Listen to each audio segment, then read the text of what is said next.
My beloved child, have you ever paused and asked yourself, why? In the midst of all the turmoil, you still long for what is good, still tremble at tenderness, still find yourself able to cry when someone loves you sincerely. It is not because you have done enough good to deserve it, but because a love has gone ahead of you long before you could name it, long before you were wise enough to choose. Just as the sun rises every morning, even on the days you pull the curtains tight and decide to remain in your own shadows, the light remains there. Faithful, patient, unmoved by your mood or merit. My love is the same.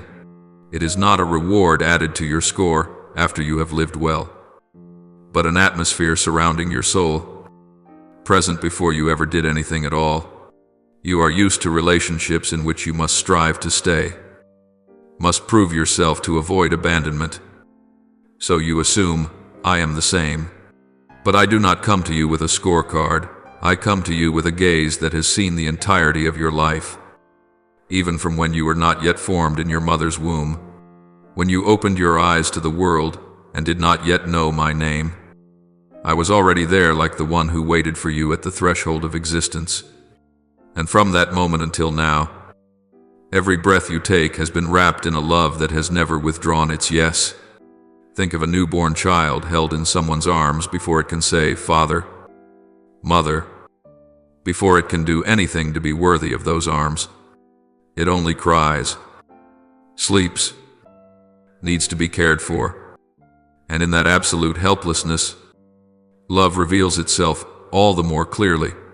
I have held your soul in the same way from the very beginning, not waiting for you to grow before loving you, not waiting for you to succeed before being proud of you, not loving you because you are the right answer, but because you are mine.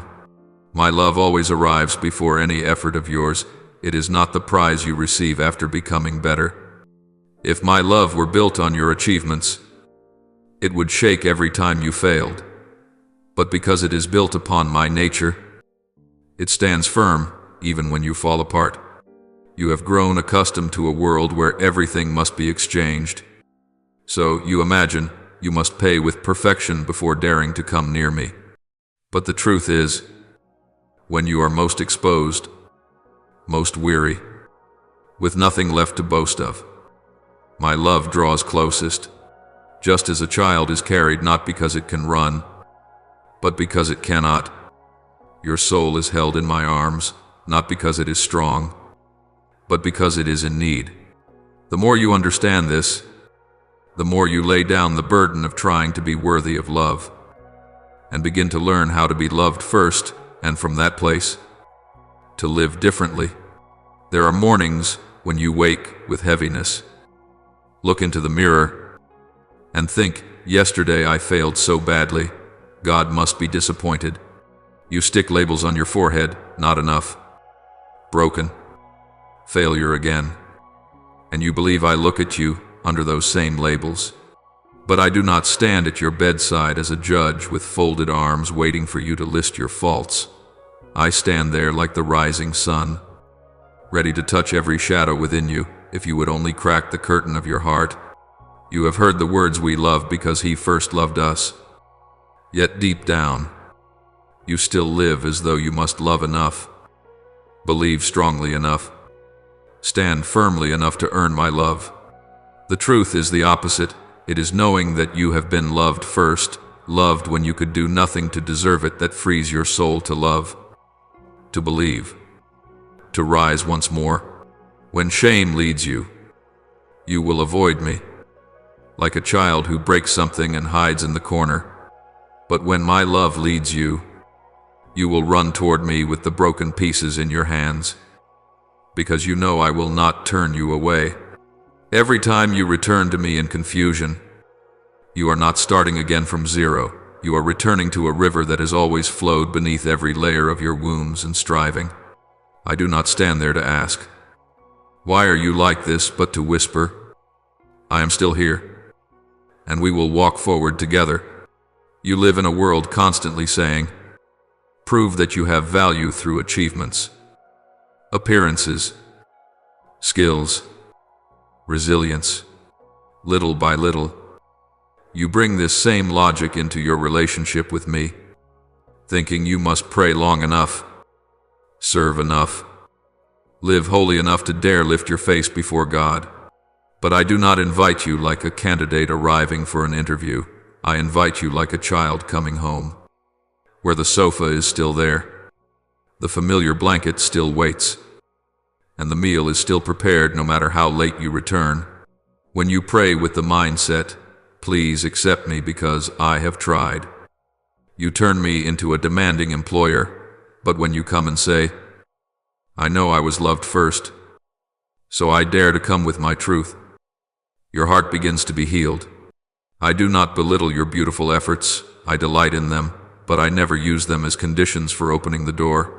Just as the sun does not need you to open the curtains to have a reason to rise, my love does not need you to do right to have a reason to exist. When you understand this, discipline, obedience, the journey of holiness are no longer anxious tasks to secure your place. They become the natural response of a heart already embraced. And it is then that you cease living as a victim of a difficult God and begin living as a soul entrusted, accompanied, and believed in. There are days when you feel unworthy to pray, so you remain silent, avoiding, busying yourself with everything to escape the sense of guilt. You think you are respecting God by not approaching Him in your mess. But in truth, you are forgetting the nature of my love. My love does not ask, "Are you worthy?" but asks, "Will you allow me to love you now?" Every wound, every fault, every failure does not make me withdraw my heart. It only makes me more eager to step deeper into the ground you are trying to hide. When you believe you must fix yourself before coming, you trap yourself in a cycle of exhaustion, because no one can make themselves whole by their own strength. I alone can touch the places you cannot reach, untie the knots you cannot undo, and renew what you believed was your unchangeable personality. If you keep waiting until you feel better before coming, you will only keep postponing the encounter with the source of life, who alone can make you truly well. I do not demand that you prove yourself worthy of me. I only want you to stop living as though you are unworthy of this love, because it is that belief which wounds your soul most deeply. When you dare to believe you are received in your present condition, only then will you open your heart to true transformation. Not merely paint a more moral version of yourself on the outside. You do not need to construct checklists to prove to me that you deserve this love. Your worth does not arise from achievements, compliments, or the times you do well. It was placed in you from the beginning, like a precious ring covered in dust.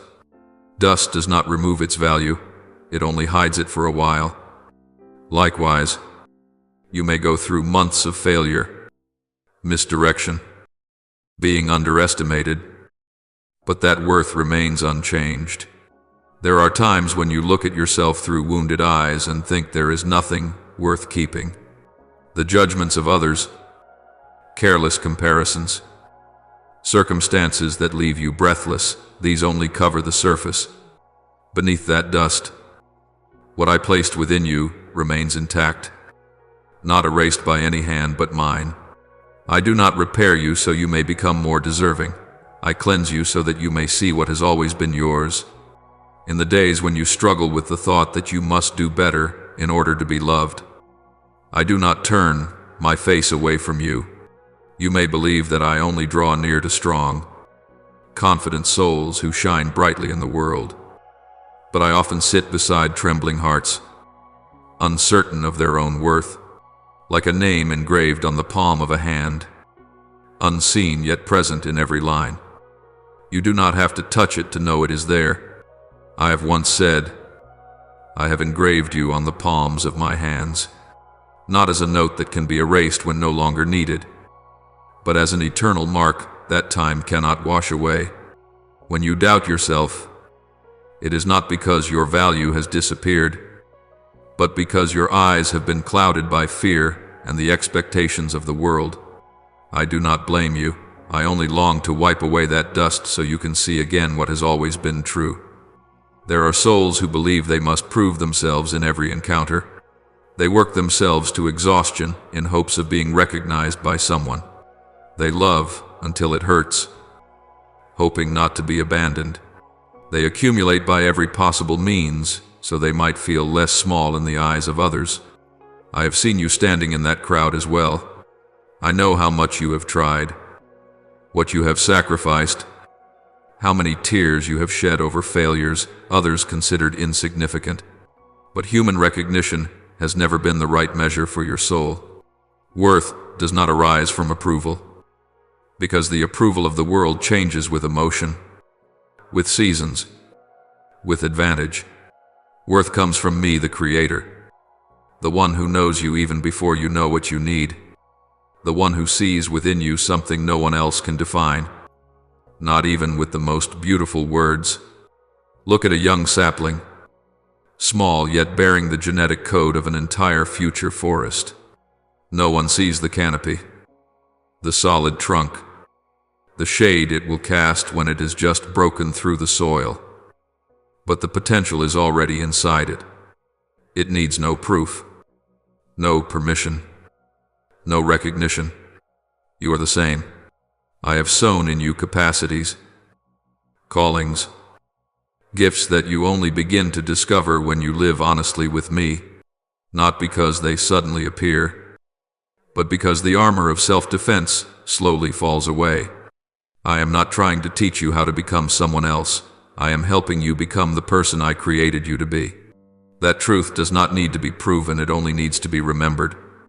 And when you begin to remember, your heart steps out of invisible races.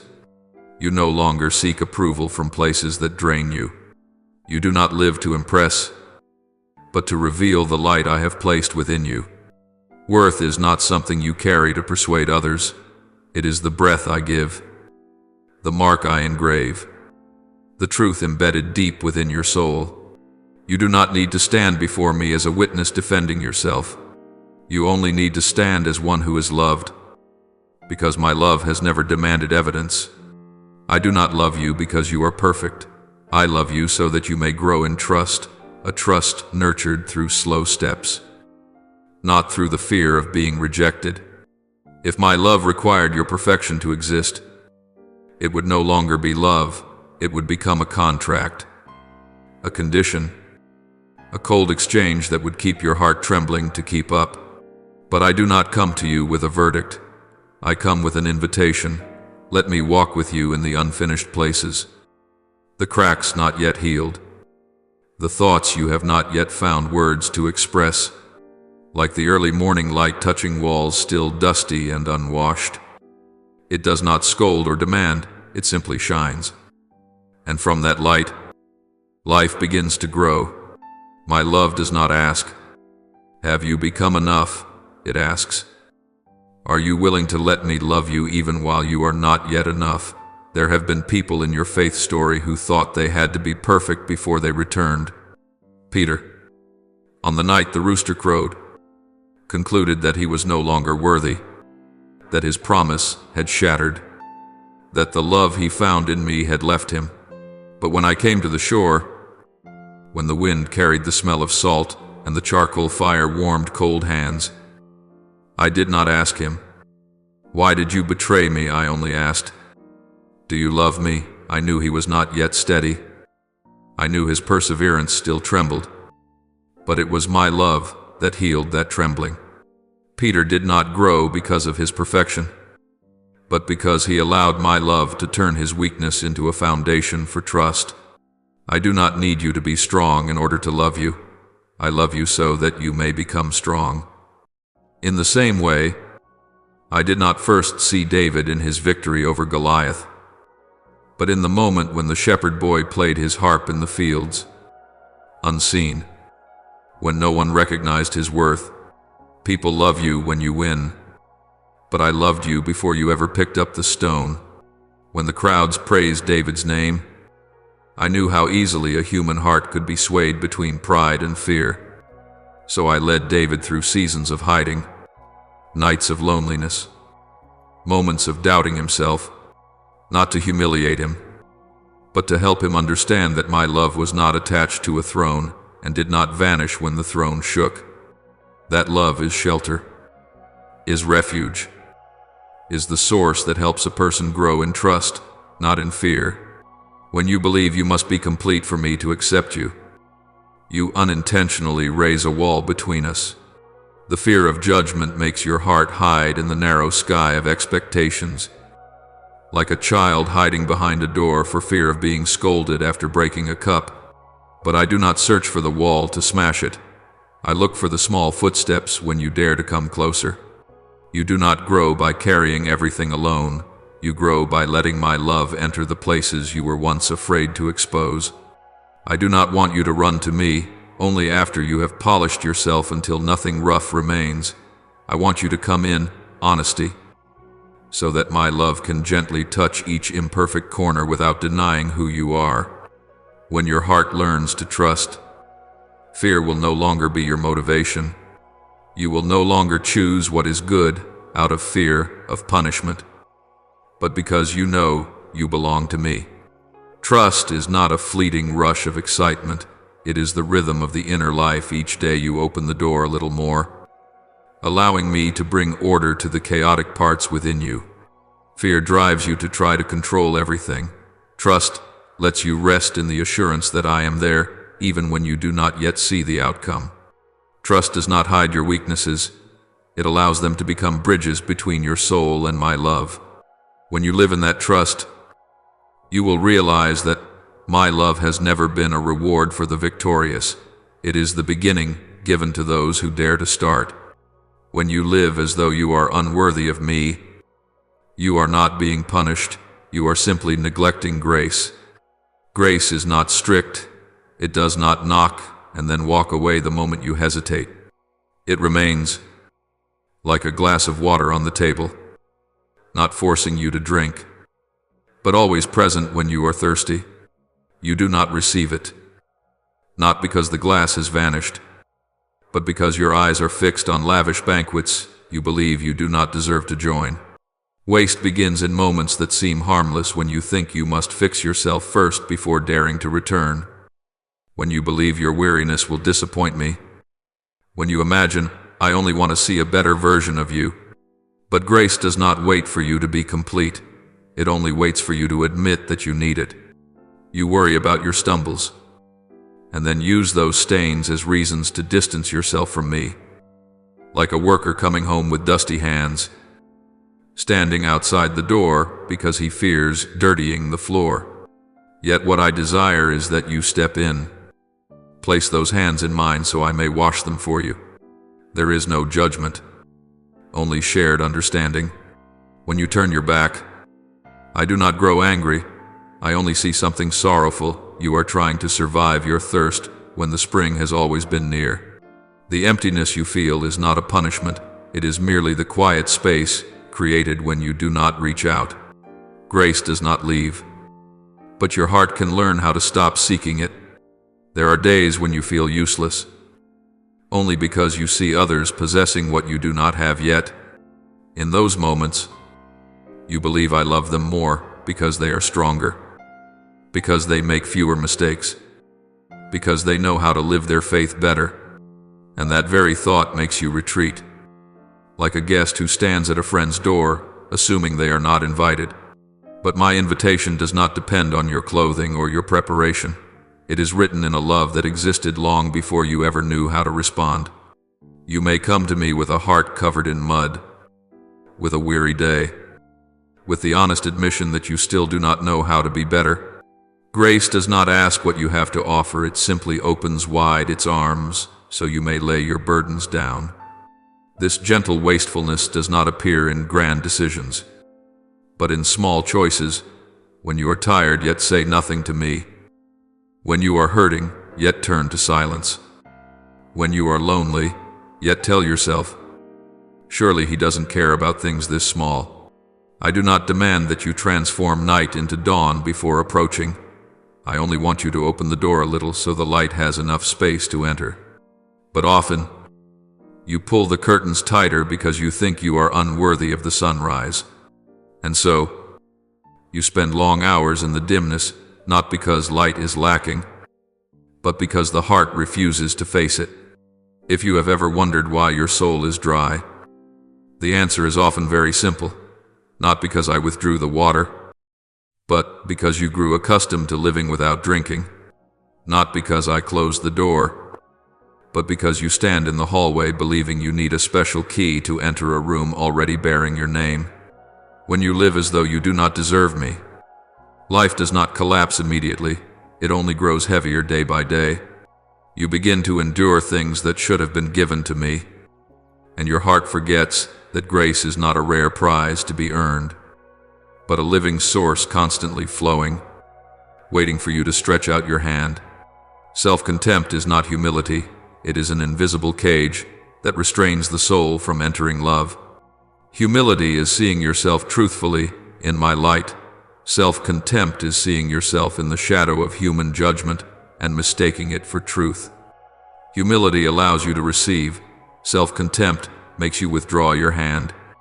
A humble soul knows it needs love, but a self-contemptuous soul believes it is unworthy of receiving that love.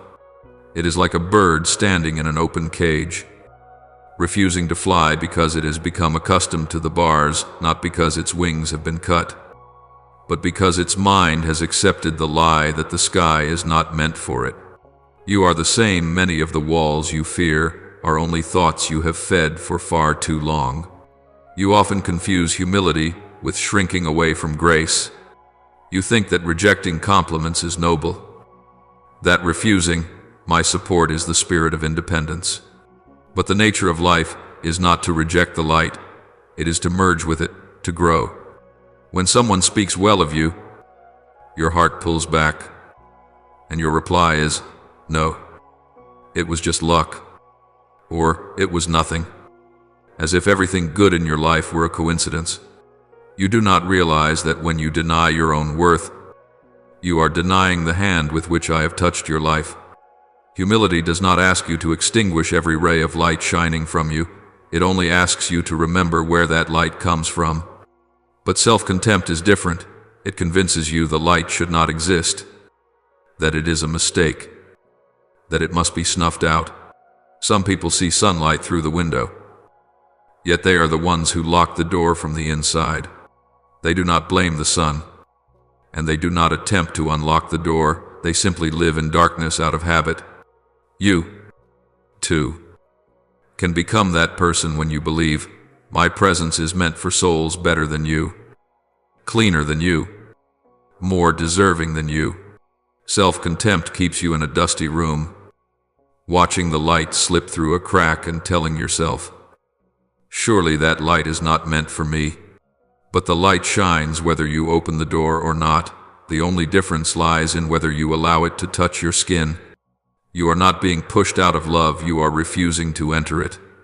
There are hearts that spend their entire lives standing before love, only to step back half a pace because they fear one day they will be rejected. They hide their talent, restrain their kindness, avoid intimacy simply because someone once wounded them. The world can push you into this posture, a place where you believe every invitation has conditions, every kindness has strings attached, every affection has a price. And when you bring this mindset into your relationship with me, you turn me into a judge who never existed. I do not require you to prove anything. I only want a heart that does not lock itself. Self-contempt makes you think I judge you the way you judge yourself, while what I see always extends far beyond the scars you obsess over. Self-contempt does not make you better, it makes you smaller. It pulls you away from the opportunities I have prepared, placing you outside of your own life as a spectator. When a person cannot accept praise, they are not being humble. They are afraid praise will create expectations, and expectations will lead to disappointment. They live as though every good thing in their life is an accident, and they wait for the accident to end. But I do not touch your life to cause a mishap. I touch it to open a journey. When you refuse to receive, you waste time. You waste opportunity. You waste the very drops of grace poured out for you. You have looked at others and thought, they are more deserving. You never knew they also have cracks like yours. Except they have learned to let the light pass through those cracks. When you imprison yourself in the cage of self-contempt, you do not simply miss what I have prepared for you. You inadvertently deprive those who need the light within you.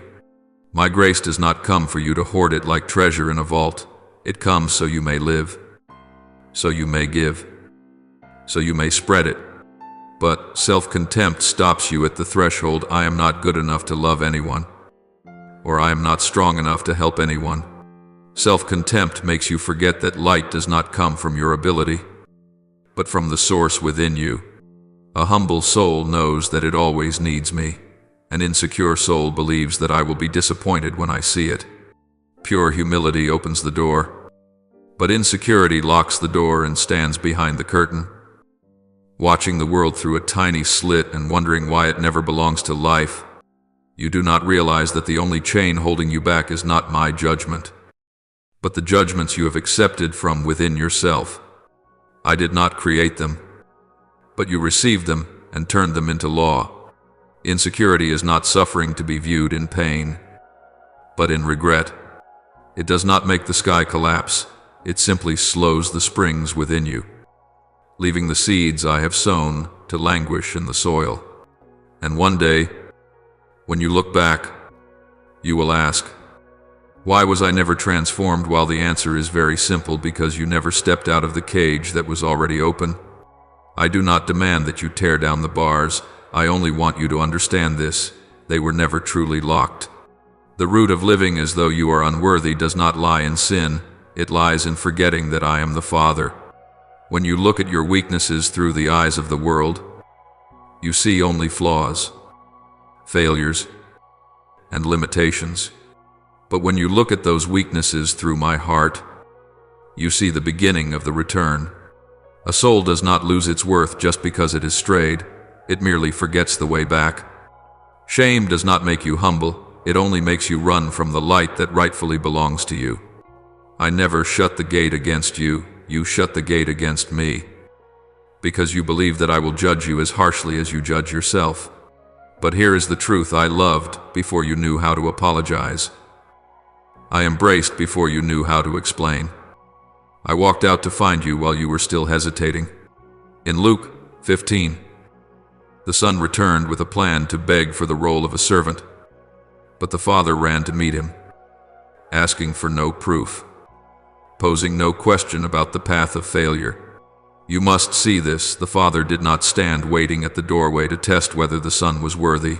He ran, as if he had been waiting every single day. Your soul often imagines me as a master who needs a report, but I am like that father. I see you from afar. I recognize your footsteps before you even see the gate of the house, not because you prepared the right apology, but because my love was never interrupted. You think sin is the barrier that keeps me away, but what keeps you outside is only forgetting that this love is not built on your performance, but on my nature. There are souls that believe they are unworthy simply because their lives are imperfect. They assume grace is a reward for those who know how to live correctly. So they stand on the outside, watching grace flow through others, thinking they are too stained to receive it. But think of the prodigal son. The father did not ask whether he kept his morality, did not check whether he had learned his lesson. He simply embraced him, and that embrace taught the son more than 1,000 sermons ever could.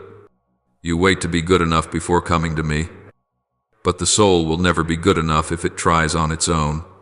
It only begins to heal when it dares to step toward me, even if its legs are still trembling. You are not loved because you are holy. You are loved so that you may learn holiness through every returning. Sin may lead you astray, but it does not define you. Forgetting me is what steals your breath of the Spirit. When you forget me, the words of others become truth. Painful memories become sentences, and failure becomes your name. You hand power to things I never granted power to. You believe you are nothing but everything you once did wrong, and then you reject every new opportunity I open for you. Forgetting me makes you live like the elder son outside the feast, believing you must earn the robe, the sandals, the ring, things that already belong to you, even while you were far away. Some say, I have dishonored myself, so I am unworthy. But I ask, who engraved your name into the palm of my hand, who gave you your first breath, who saw you in your mother's womb? You think I demand perfection as humans do. But I have never set a condition before you in order to love you. The truth is this: I ache when you avoid me. Not because you stumbled, but because you believe that I love only souls without blemish. I do not search for untouched vessels. I make vessels with cracks, the very places my light shines through. In the moment you choose to return, you tell the world that love is stronger than sin, but your soul often believes returning is a second failure. It forgets that returning is the first act of wisdom, like the prodigal son muttering his apology along the road. You carry your self-accusations in your mouth. I am unworthy. I have ruined everything. I have nothing left to offer. But you must look at what happened. The father did not allow him to finish his apology. He cut off his self-belittling with the actions of love, robe, ring, celebration. Your apology is not the door, the returning heart is the key. You feel pressure to repay me something. You want to prove that you have changed, that you have learned the lesson. But I ask you, if the condition for love were perfection, would you be standing before me today? My love does not begin with achievement, but with mercy. None of those I called came to me in purity. The adulterous woman was not loved because she was innocent. She was protected so that she might learn to live in the light. The thief on the cross was not saved because he reformed his life. He was granted paradise because he looked at me with the last small drop of faith. You do not need to prove yourself. You only need to remember I am the way home, not the fence that bars you. When you live as though you are unworthy, you are not being punished. You are simply standing outside a feast that was always meant for you. Sometimes I hear you pray like a servant, asking for a little blessing, a little peace, a small opportunity. I am not angry when you pray that way. I am only saddened because you have forgotten that this house is yours. This table is yours, and the empty chair has been waiting for you for so long. Servants are not engraved into the master's hands, but you are. Just as the Father did not ask for a report, I do not ask for a spiritual resume. The only thing I wait for is the step of your feet toward me, even if it is a weary step, a hesitant step, a trembling step. I will run the rest of the way. There are days when you look in the mirror and see lack in your own eyes, as if every good thing has passed through you without leaving a single trace. You stand there in silence and think that you are not talented enough, not beautiful enough, not worthy enough to receive what is good. But you do not realize that those thoughts do not come from me. They are echoes of fear rooted in your soul from times of rejection, failure, or comparing yourself to others. That fear plants in you a voice as soft as breath yet sharp as a blade, whispering, there is nothing special about you. You are just one among countless others. I have never spoken to you like that. I have never seen you as just one in the crowd. I called you by name long before you knew how to name yourself. I wove purpose into your life before you ever took a step. Insecurity does not arrive as a shout. It begins as a whisper. You hear it in careless comments, in casual comparisons in family, at school, in community. A sentence spoken as a joke, a glance lacking kindness, a time you were overlooked in a crowd.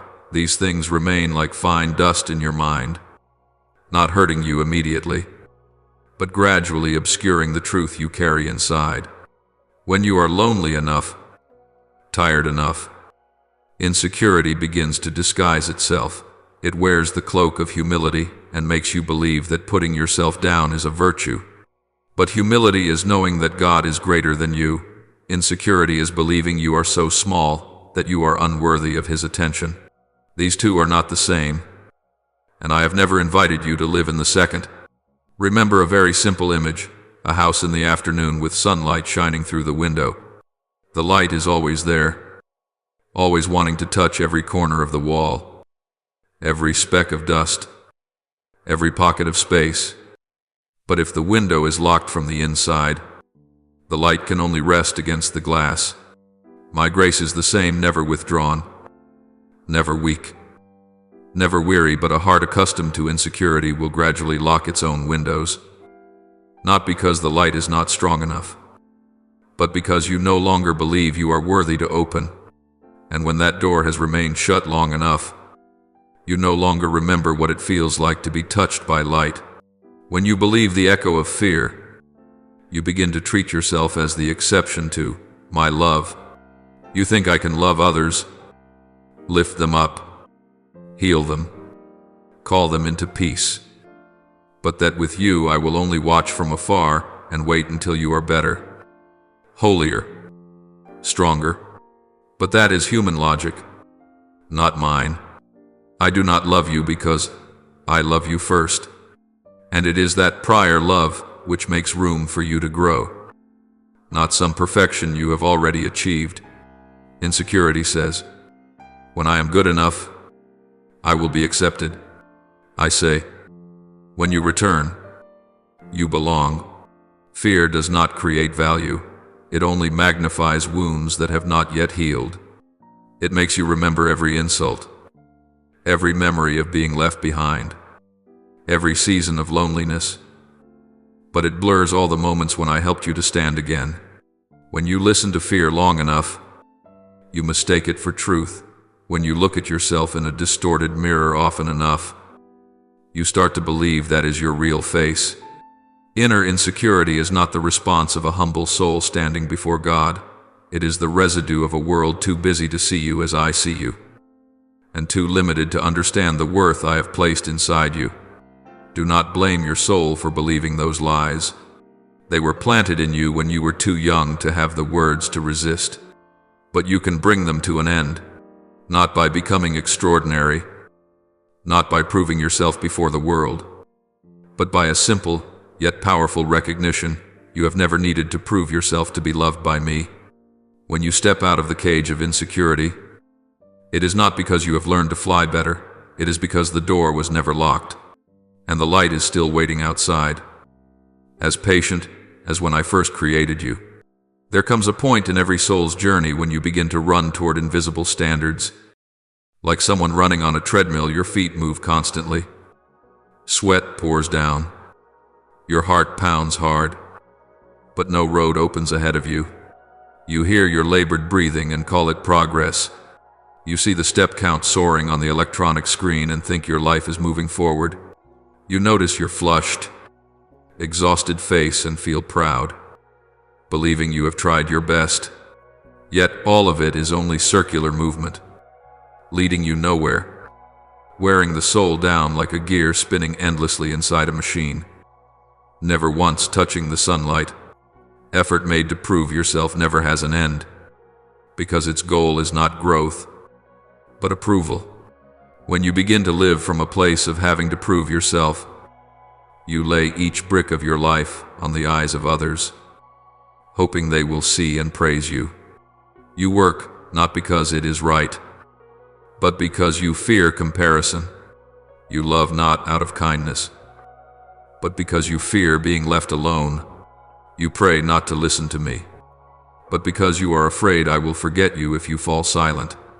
Every action becomes a performance, and your soul, which was created to live, to sing, to blossom, turns into a closed stage where every applause dies before it reaches your heart. I have never loved you with applause, so I have never needed you to step onto a stage to prove anything. The trade-offs begin quietly. You trade joy for a false sense of safety, peace for the illusion of control, inner freedom for the fleeting gaze of the world. You begin to believe your worth lies in what you produce: achievements, image, the ability to keep everyone satisfied. But your worth does not lie in the judging eyes of others, it lies in the very breath I placed in you. A child does not need to prove it is a child in order to be held, it only needs to lift its arms. So why do you believe you must prove yourself worthy for me to love you? Joy begins to slip away from you not because I removed it, but because you offered it to races that have no finish line. You run and run, convinced there is a final line waiting ahead. But like a highway without signs, you find only one more stretch, one more demand, one more measure. Sometimes you lift your head and ask if you are good enough yet, but no one answers. And it is in that moment that your soul is drained, because you do not realize the race itself was wrong from the start. I have never told you to run in order to be loved. I have only told you to walk with me. There are people you see every day who are not unhappy because they lack ability, but because they do not know how to stop. They accept one more task when they are already tired, receive one more criticism when they are already hurting, shoulder one more expectation when they have never once been allowed to rest. You look at them and think they are strong, but true strength is not found in proving yourself. It is found in being able to release the standards that do not come from me. An ancient tree does not wait for compliments to bloom, it only needs light and soil. But you, my child, your soul has mistaken the gaze of others for the light that makes you flourish. And you have planted yourself in human approval while forgetting that the true light was never there. I have never loved you the way people trade and buy. I do not score you. I do not mark your mistakes in red. I do not cross your name off the page because of your shortcomings. I look at you with peaceful eyes, and peace does not set conditions. When you are weary from trying to prove yourself, I do not scold you. I grieve for a soul that has traded its inner life for the burdens of the world. You can stop running that race right now, not when you become more impressive, but when you remember that you have never needed to be impressive for me to love you. There are seasons in which you live as though your worth is found in what you can accomplish in results. Speed. Recognition. You count every task completed, every compliment received, every small sign that you are rising, and you force yourself to keep going. You become a soldier who never puts down his weapon, always ready to fight, always watching the eyes of others, always trying not to let anyone see that you are tired. But the capacity I placed in you was not given so that you could build a fortress against fear. It is a current, as gentle as water, only true to its nature when it is set within its source, the peace I give. I have never called you to be a warrior who never rests, but to be someone who lives so deeply in love that you can lay down your weapons when it is time. When you think I love you because of your abilities, you begin to turn the gift I have given into a burden around your neck. You use talent to be accepted, diligence to be respected, skill to avoid being left behind. Every time the outcome falls short of your expectations, you do not simply feel sad, you treat it as a verdict against your own soul. You become harsh with yourself, accusing yourself of not trying hard enough, not taking the opportunity, not doing your part. But you forget that I have never measured the heart by the height of achievements. I measure it by the way it returns to me. I measure it by whether it still knows how to listen to my voice in its most exhausted days. You are not a machine built to run endlessly. You are a soul that needs to breathe. Even the noblest abilities, when they are denied rest, become blades turned against the one who carries them. Hard work becomes exhaustion. Intelligence becomes self-doubt. Perseverance becomes stubbornness against the very hands I extend to lift you up. You begin to treat every pause as failure, every moment without action as waste, every time you rest as retreat. Yet you do not see that these moments are the space I use to heal your heart, to rearrange what is inside you, things you yourself have tangled in the race against expectation. Consider the image of a skilled musician. They do not only know how to strike the right notes, but also where silence belongs. A melody is not an endless stream of sound, it is the weaving of presence and pause. Where the quiet reveals the beauty of the music. Your abilities are the same, their true value does not lie in constant performance, but in the ability to stop at the right time, in the right way, in the right place. When you place all priority on doing well, you forget that the most vital part of strength is the peace that allows it to be reborn. I do not love you because you can do. I love you because you are mine. What you do, your achievements, your work, your talents are not what draw me close. They are branches nourished only when the roots receive enough light. If you take away rest, the roots dry, and when the roots dry, the branches break. When the branches break, you forget that I have never loved the branch, I have loved the tree. When you learn to set your abilities down in my arms, something strange happens. They do not weaken, and they do not disappear. They become lighter, gentler, safer to grow again. You will no longer use talent to protect your reputation, but to spread life. You will no longer work because you fear being left behind, but because you know you are being guided. I love you so that you have a place where every effort can be laid down without shame. I love you so that you know there is always an open arm when what you carry has exceeded your strength. I love you so that you understand that ability is a tool, not an identity. You are allowed to rest, and when you rest in me, the ability does not vanish, it returns to its true nature, like calm water waiting for the tide to return, ready to lift the boat once more. There are days you tell yourself that you are progressing simply because your calendar no longer has empty spaces, that you are growing because every hour is filled with something to do. Every morning begins with a new assignment. You believe busyness is living proof of your value, the ticket to keep you from being left behind, the armor to hide the smallness you feel inside.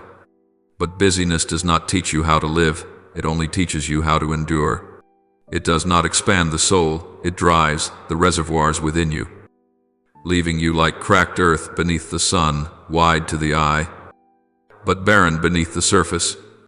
A busy life convinces you that every moment of rest is delay, that every second of silence is waste. You pack your days with half-formed conversations, promises made without thought, new plans layered on old ones. This spiral makes you so familiar with urgency that you mistake it for life. But life is not speed. You may move quickly, yet circle the same point. You may accomplish much, yet never touch the soul. Busyness keeps you obsessed with accumulation. But maturity requires learning how to release. Those who look from the outside believe you are strong because you never stop, never quit, never sit still. But sometimes that very thing is the symptom that your soul is drying, like a river forced into countless channels to water every field, until nothing remains but a thin layer of damp soil at the bottom. You do not see the warning, because busyness muffles every inner call. Busyness pushes you to the next point, and the next, and the next, until you no longer know what you are running toward. You do not stop, not because you are strong, but because you are afraid that if you stop long enough, you will hear your own heart crying for water. Growth does not come from a schedule packed tight, it comes from the ability to lay everything down in peace. It comes from recognizing that busyness is the reaction of fear, while growth is the action of trust. Trust knows you do not need to appear everywhere. Do not need to please everyone. Do not need to prove yourself every minute. Trust chooses less, so the soul still has soil in which to plant. Strong branches are not the ones that grow the fastest. They are the ones that know how to sleep through winter, so the roots may reach deeper into the earth. When the heart dries, you lose the ability to sense goodness, to recognize grace, to hear even the gentlest summons, a tender reminder, something your soul would once have noticed. instantly slides away from you like water on polished stone. You think you are maturing because you endure more. But endurance is not growth. Growth requires settling, nurturing, the slow upward press of a seed pushing through soil. No one rebukes you for trying, but remember, I have never built a soul the way the world builds achievement. I do not count the hours you work to decide whether you deserve me. When life becomes too busy and the heart begins to dry, I do not look for more tasks to place upon you. I lead you back to the source where silence becomes water, where trust becomes soil, where love becomes the light under which the soul blooms again. There are days when you never lift your head from the cycle of tasks, schedules, responsibilities, reminders, messages, and the expectations of others. You wake with the instinct to answer the world, to prove your usefulness, to always carry something in your hands as evidence you are not worthless. You imagine that if you stop, something inside will collapse like a bridge that stands only because traffic never ceases to cross it. But the soul is not a steel bridge. The soul is a garden. If you only walk on it, demanding fruit while never tending the soil, never watering the roots, never giving time for the sun to rest upon the leaves, you will find nothing but dust. Busyness can give you the feeling that you are moving forward. Like a person running on a treadmill at the gym, the exhaustion rises. Sweat soaks your shirt. Your heart pounds. Your body trembles from effort. Yet you remain in the same place, not because the machine has betrayed you, but because it was made only to simulate movement, not to open a road. Busyness is the same. It simulates the feeling of being alive, simulates a sense of purpose, simulates progress, but it does not take the soul where it needs to go. It strains your muscles, but it does not make you grow. It makes you tired, but it does not make you deeper. You begin to confuse speed with maturity, confuse a packed schedule with a filled heart, confuse being needed by people with being called by me. You become like someone trying to collect sand in a loosely woven basket. The more they gather, the more they lose. Relationships you strain to maintain become nothing more than the surface of greetings. Deep conversations turn into hurried messages. The dreams that once stirred your heart become just items on a to-do list, crossed out to create a sense of completion. You do not realize you are slowly wearing down, because busyness makes depletion look like victory. A soul that stays busy for too long forgets how to drink water. It no longer realizes that peace is breath, that joy is a gift, that stillness is a home.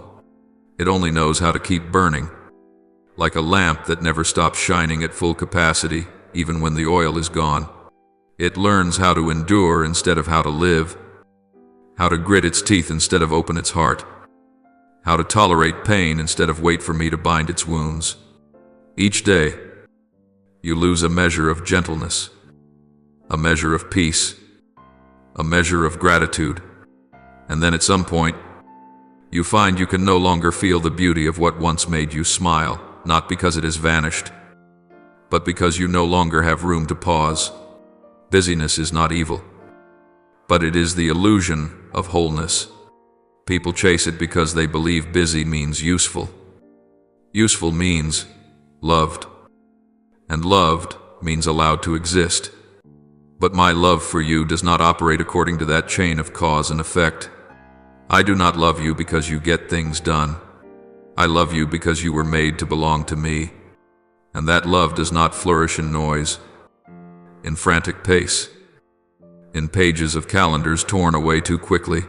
It sprouts in the quiet place, where the heart stops fighting itself and begins to sense that it has never been alone. If you find yourself growing dry, do not blame the dry season. Blame the roads you chose only because you were afraid to stop. No one expects you to live like the hands of a clock, always moving to prove you are still there. You are not a tool of time. You are a soul, and a soul only blooms when it is touched by the stillness I have placed in its deepest place. There are days you hold yourself up to mirrors that do not belong to you, the gaze of others.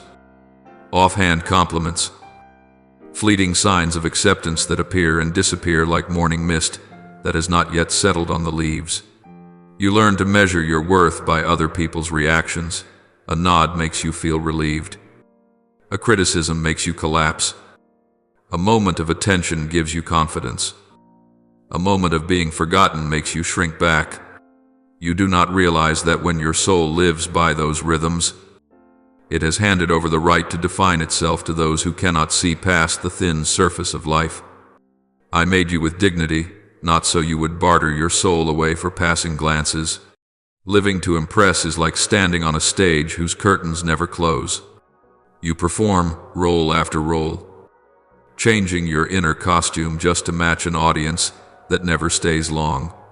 When the applause sounds, you feel you have value. When it stops, you feel empty. Not because your soul is empty, but because you have allowed the audience to decide when your performance ends. I never placed you on a stage, I placed you in a life so you could live. But people have made you believe that only when they see you do you truly exist. And so you begin to build your life like a wall of mirrors. Every brick reflects their image, while your true self is hidden behind it. When you live like that, every decision becomes an act of self-defense. You no longer ask, how should I live to be true to myself, but only, how should I live so people will like me? You walk the spiritual path as though it were a fashion show. You choose outfits of religion to be admired, not to be led. You bow your head in prayer, but your heart only hopes others will notice that you pray. You do good works, but your eyes watch to see if anyone is watching. Faith becomes a decorative accessory instead of the room where you rest. In those moments, you cannot see me anymore, not because I have left, but because you have hung a curtain woven from human opinion. People do not try to take my place in your soul, you give it to them. For when you live to impress, you place the power of judgment into the hands of those who do not have the patience to understand the history of your heart. You hand over the keys of your house to a stranger who only stays for a few hours. You place your soul on scales, forged from illusion, where a compliment that should have been just a passing breeze becomes the platform you stand on, and a criticism that should have been a small test becomes a stone pressed against your chest. You do not realize that some hearts are built from their own expectations, and if you live only to please them, you will be pulled onto roads they themselves do not understand. To live for impression is to depend on a flickering beam of light. When they look at you, you are illuminated. When they turn away, you sink into shadow. But the light I give you does not depend on the direction of their gaze. It is like the sun present every day, even when clouds cover it, even when you close your eyes, even when you never leave your bed. People may turn their backs on you, but my light does not know how to turn away. You may fail their expectations, but you cannot fail in my hands when you still choose to return. People may grow weary of loving you, but my love never aches from being there. You must understand that trying to impress is not simply an action. It is an unconscious cry for help. The soul is searching for a place to belong, and it mistakes applause for the sound of home. But applause has no roof. It is only an echo. It has no heart to shelter you when you tremble. It has no eyes to understand you when you are silent. It has no hands to steady you when you fall. I have seen souls choose applause over presence. They become star-gatherers in the night, trying to collect the light of others and reflect it into their own lives. But in the end, they hold nothing but emptiness. There are people you have admired, people who seem strong, seem confident, seem as if the whole world acknowledges them. But you do not see the nights they cry in solitude, when there is no audience, no stage lights, no tasks left to cling to. You only see how bright they appear on the outside, but you do not see the hollowness in their chest, when they realize their entire existence depends on whether others still care. A soul that lives to impress will never be allowed to rest, for it becomes a debtor to human attention. And human attention is always changing direction. I do not blame you for seeking approval. You are a social being, and your heart needs to feel seen. But I invite you to look upward, not downward. You are not one who begs the world for permission to exist. You are one who carries my breath through the earth. You do not need them to grant you value, because I have engraved value into you with my own presence. I do not love you so that you may please the audience. I love you so that you may live in freedom, the kind of freedom that does not depend on applause. One day, you will understand that living to impress does not make you more beautiful. It only takes you further away from yourself. A soul that lives only for the eyes of the world will lose the ability to look in the mirror and recognize its own reflection. But a soul loved by me does not need to shine by performance. It only needs to breathe. For the light within it already exists. If you want to know whom you have placed in that highest seat, ask yourself when you fail, do you fear me or do you fear them? Fear of me leads you home. Fear of them locks you in prison. You are not an actor in this world. You are the child I call by name. You do not need to astonish anyone. You only need to let me love you. Love is not an examination. It is the environment where you can be yourself. There are people who grow up obsessed with the thought that every gesture must be correct. Every word must fit. Every emotion must be hidden to avoid being looked down upon. They walk into relationships as though walking into an exam room, always carrying the invisible question, if I fail, will I still be loved? But my love does not arrive to grade you. My love arrives to return you to the innocence of your beginning, where the heart does not have to perform for anyone.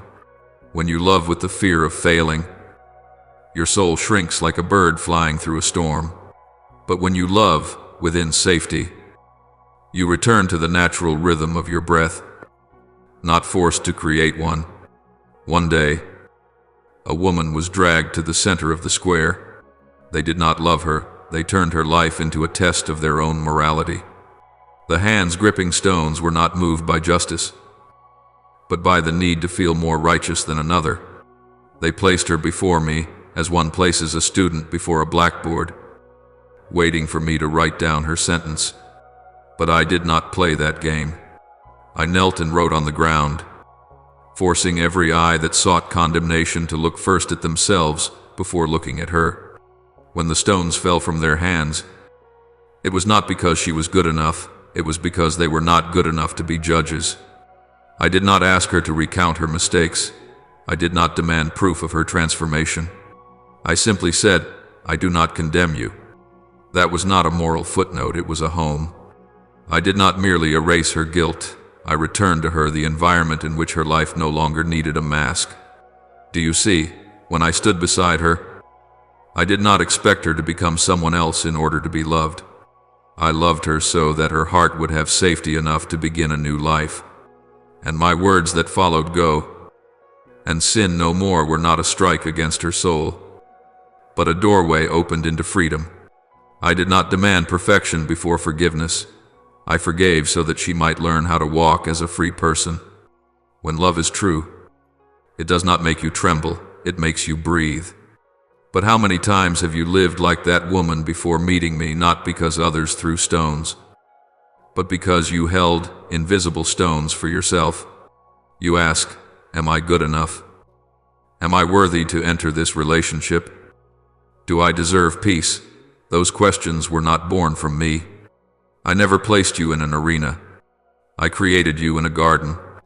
Your worth was not measured by the eyes of the world, but established before you even knew how to call my name. My love is not a reward dangled before you so that you might try to reach it. It is the soil for the roots of your soul to rest in. People love when they believe you offer something to them. I love you when you bring nothing but breath. I do not love you so that you may please me. I love you so that you may know you do not have to perform. You may be weak, because I am strong. You may be weary, because I do not grow tired. You may lose direction, because I walk beside you even when your steps are not straight. When you understand this, you will no longer use love as a scale. You will stop counting who gives more, who gives less, who is right or wrong. You will realize that true love does not need to be proven, it only needs to be present. You were not made to drown beneath the pressure of impressing anyone. You were made to live within the peace I give. And when you begin to love others from a place of security, not from a fear of rejection, you will become a refuge, not a punishment. True humility is not the lowering of your dignity, it is the courage to stand in your rightful place, my child. Some believe they are humble when they deny their worth, when they bow their head not from reverence, but from shame. They refuse the good I extend, not because their hearts are pure, but because they think they are unworthy. But child, when you ask to sit in the lowest seat in my house because you believe you do not deserve to be near me, that is not humility. It is the deep misunderstanding that has rooted itself in the soul. True humility does not make you smaller, it reveals your real position, not a slave, not a beggar, but the beloved, the one I call by name, the one I reserve a place for. You are no longer a servant, but a son. Those words are not a slogan of temporary encouragement. They are the identity I have written into the history of your soul with my own blood. The chair reserved for you at the table has never been pushed out into the hallway. It is not the chair of the audience, where you stand watching others being cared for and comforted. I placed it at my table where bread is broken, where hearts are shared, where warmth resides. True humility is when you dare to sit down, even if your hands tremble, even if your eyes are not yet accustomed to the light of the candle in the center. Many souls stand against the wall, believing it to be the safest place, because from there, no expectations reach them. No one is disappointed. No one sees their vulnerability. But you do not realize that standing against the wall is when you make yourself a servant of fear. I did not fashion you to watch others' joy from afar. I fashioned you to be the one I take by the hand and bring to the center of the table. There are people who believe humility means avoiding praise, rejecting recognition, hiding their gifts as though hiding a crime. But when you hide the light I placed within you simply because you fear misunderstanding, that is insecurity, wearing religious clothing. True humility knows how to bow before me, but it also knows how to lift its head before the world, not to boast, but to refuse denying the grace I planted in your soul. You may walk gently, but you do not need to walk secretly. You may do good in silence, but you do not need to vanish. Humility is living truthfully with what I have given you, without stealing the glory that belongs to me. Look again at the banquets of the world. People push and squeeze to sit in the prominent seat. They speak louder, argue more, strain to prove they understand better. But when you know you are a child, you no longer need to run to claim a seat. You only need to sit in the place I have set for you. The servant constantly rehearses the tasks they must do to be worthy. The child sits at the table and listens to the story I tell. The servant fears being wrong. The child knows that even if they are wrong, my arms remain open. True humility does not make you hide from my gaze out of shame, but makes you strong enough to offer me even the corners of yourself that are still unfinished. Souls who believe themselves humble often bow their heads, not because they honor me, but because they wish to escape the eyes of others. They whisper to themselves, I am nothing. I am weak. I am worthless. Yet when they call themselves that, they unknowingly call me the one who crafted something worthless, the artisan who created something mediocre. When you lower yourself, you also lower the kindness I poured into you. You may be fragile, but you are not useless. You may be wounded, but you are not without worth. True humility is recognizing that everything you have comes from me, and therefore you may use it without fear, without boasting, and without denial. True humility is like one who enters a banquet and neither goes ahead of others nor lags behind them, but simply sits in the place already prepared. You do not need to beg for a seat at the table. The chair was not placed there because of your achievements, but because of my love for you. At times you will glance at another's seat and think they deserve it more, that they are holier, that they have lived better, but you do not know the story they have walked, nor see the tears they have cried. I do not arrange seats by ranking. I place them according to my heart. There are souls raised under a sky of empty praise, yet living in the barren soil of self-doubt. They believe that the more they belittle themselves, the smaller they pretend to be, the more they apologize for what they possess, the more humble they are. But my child, that is not humility. That is a wound dressed in virtue. Humility is not devaluing yourself, nor pretending you are useless. Humility is looking at what I have created within you and nodding to the truth of it, adding nothing, removing nothing. I never intended you to become a shadow at the margins of someone else's life. I called you to walk in the light I give so that you would know you have a place at my table, not because you proved yourself, but because you were born. True humility begins with receiving, not erasing yourself. Like a child sitting at the table in their own house, they do not need permission to eat the meal already prepared for them. The servant asks, "What must I do to deserve this?" The child simply breathes, "I am here." The servant measures their actions to weigh their merits. The child looks to my heart to find rest. When you bow your head to hide the gifts I have placed in you, you are not honoring me. You are denying the very hand that placed those gifts there. How many times have you rejected a compliment simply because you feared you were not enough? How many times have you avoided the trusting eyes of another because you believed they would be disappointed if they knew who you truly are? How many times have you tried to shrink yourself, as though your presence were a burden to the world? These are not humility, they are only the coat worn by fear. My child, I spoke to humanity with a single clear word, not as a parable, not in metaphor, but as a declaration of heaven. So you are no longer a servant, but a child, and if a child, then an heir through God. Galatians 4:7. I did not call you a servant so that you would strive for worthiness through effort. I called you my child so that you would stand in the position that already belongs to you. Consider this: if I call you my child, who gave you the authority to diminish yourself into someone standing outside the door, who convinced you that you must walk through life with your head lowered, simply because you fear the light might expose the places where you are not yet complete? Humility is not denying that light. Humility is acknowledging that the light comes from me. Look at the image of the chair in the house.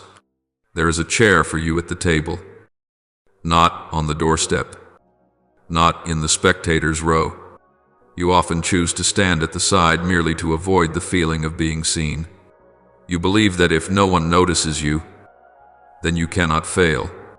But that is the mindset of a servant, not a child. The servant stands against the wall, waiting to be called. The child walks into the room and sits, even with muddy hands after a long day. The child knows that I do not measure their value by the stains on their skin, but by the love I have placed upon their soul. When you refuse that chair because you think yourself unworthy, you wound your own heart before the world even has the chance. True humility does not make you shrink so others see you as small. It makes you walk in the peace of one who knows they are loved. The arrogant forget me, the insecure forget themselves, but the humble remember both. I see the gifts within you, the gentleness when others are tense, the endurance when everything around you falls apart, the ability to see goodness where the world sees only failure. You think these are personality traits. I call them grace. You think they are ordinary. I call them the imprint of my hand upon your soul. When you hide them because you fear comparison. Fear being seen as proud. Fear being misunderstood. You are locking the light I gave you into a dark cupboard. But light is not guilty. It only needs to be placed where it belongs. Some ask me, why do you not use perfect people? I smile. Not because I lack options, but because I love to see a fragile soul stand up because it trusts in me. I do not seek those who loudly prove they are worthy. I seek souls peaceful enough to say I am your child. True humility does not place you beneath others. It places you beneath me and beside others as siblings, not as laborers. The world teaches you that humility is bowing so you may be loved. I teach you that humility is standing in the right place so you may know you were loved before you did anything. When you begin to walk in the identity of a child, you will understand this. No one can take away the value I have placed upon you. They can only persuade you to forget it. And when you forget, you will choose to live as an outsider to your own life. I never desired that. I call you to enter the house, dine with me, breathe with me, live with me.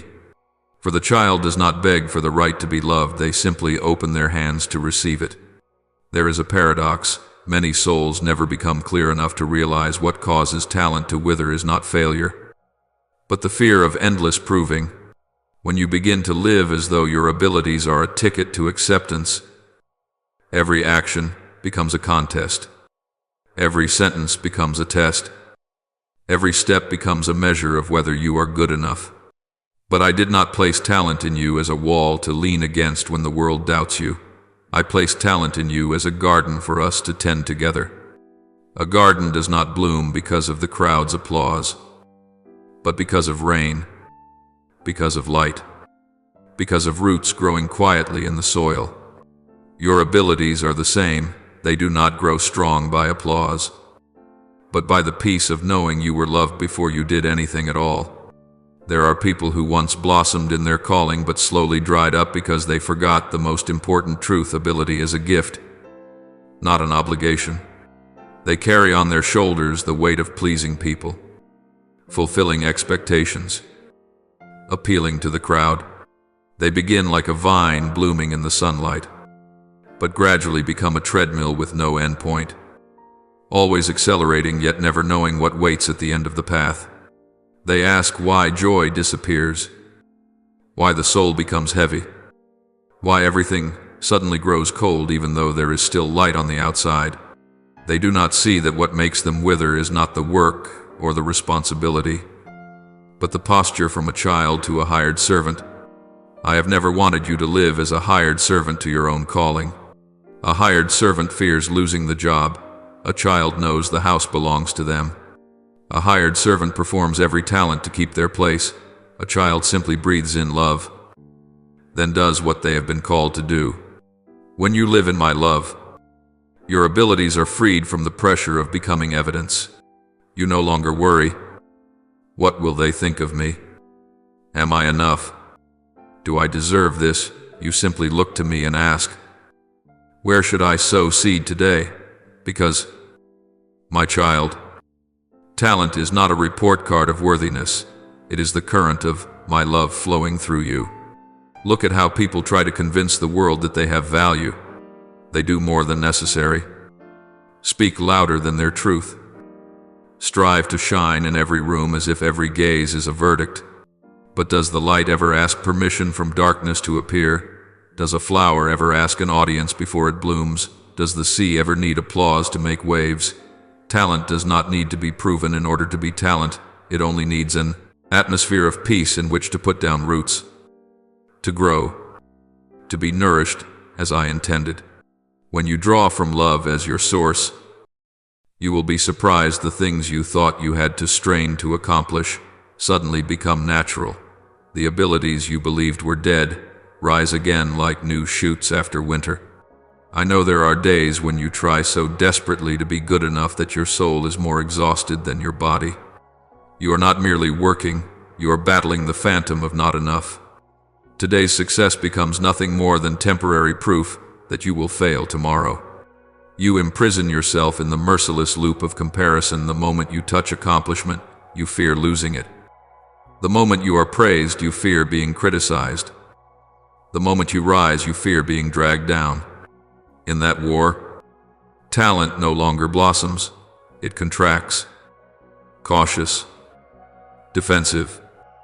Like a flower cut from its branch, still beautiful, but no longer alive. I did not design your gifts to survive in artificial sap. I created them to drink life from my love. Look to Scripture as a mirror of the liberated soul. David did not defeat Goliath because he was strong enough. He won because he did not need to prove anything to anyone. He did not wear Saul's armor. He did not try to make himself fit the role of a warrior. He said, I come to you in the name of the Lord. When others laid expectation upon him, he laid faith upon it.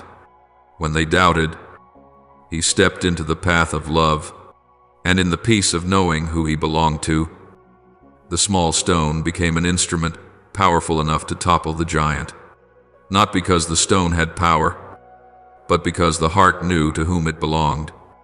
The same with Mary, the young woman of Nazareth, uneducated, without social standing, possessing no talent, remarkable in the eyes of the world. But when the angel spoke heaven's message, she did not prove herself. She simply replied, Behold, I am the servant of the Lord. Let it be to me according to your word. It was not her weakness that made me choose her, but the peace of a heart that did not resist the love entrusted to it. From that surrender, history turned on its axis. My child, that is the strength of a talent that rests in love, not loud, not performative, but nourishing life. If you want to know whether your ability is moving in the right direction, do not look to applause, look to your soul. When you do something and your heart sinks into peace, even if no one knows, no one sees, no one records it, that is where I am breathing into you. When you do the same thing, but always fearfully, always explaining, always wondering, do they think I am enough? That is the moment you are pulling your gift away from where I placed it, forcing it to live under the stage lights. Ability must be like a tree by the river, not shouting, yet bearing fruit season after season, because its roots rest in living water. My child, I give talent for you to serve, not to be worn down. I give ability for your joy, not for you to tremble under judgment. I give grace so that you may walk in freedom, not so you may live as a slave, driven by foreign eyes. When you learn to rest in my love, your gifts will naturally find their path. You do not need to prove, you only need to be present. There is a truth most people never recognize until they collapse. Sin does not need to grow stronger to bring you down. You only need to grow weaker by no longer drinking from grace. Darkness does not need to fight to win. It only waits for the light to leave. When your soul no longer returns to the source, it begins to leak like an uncovered jar, dripping out, drop by drop, quietly eroding the life within. Many assume that ignoring grace is harmless. One day without prayer, one morning without opening the heart, one moment of forgetting God, and nothing bad seems to happen. But exhaustion does not arrive like thunder. It arrives like moisture in the walls, slow, silent, persistent, until the foundation of the spirit has rotted from within. Sin does not need to attack when the soul has abandoned its wellspring. It does not break in like a thief. It waits for the moment the heart feels lonely, tired, without anchor. A soul that has forgotten grace is like someone thirsty who forgets the well in their own courtyard and goes searching for dirty puddles by the roadside. Weariness does not come because darkness has become more frightening, but because the light within you has been neglected, unnurtured, unsupported. When you stop returning to Him, you do not lose your worth, but you lose the breath of peace.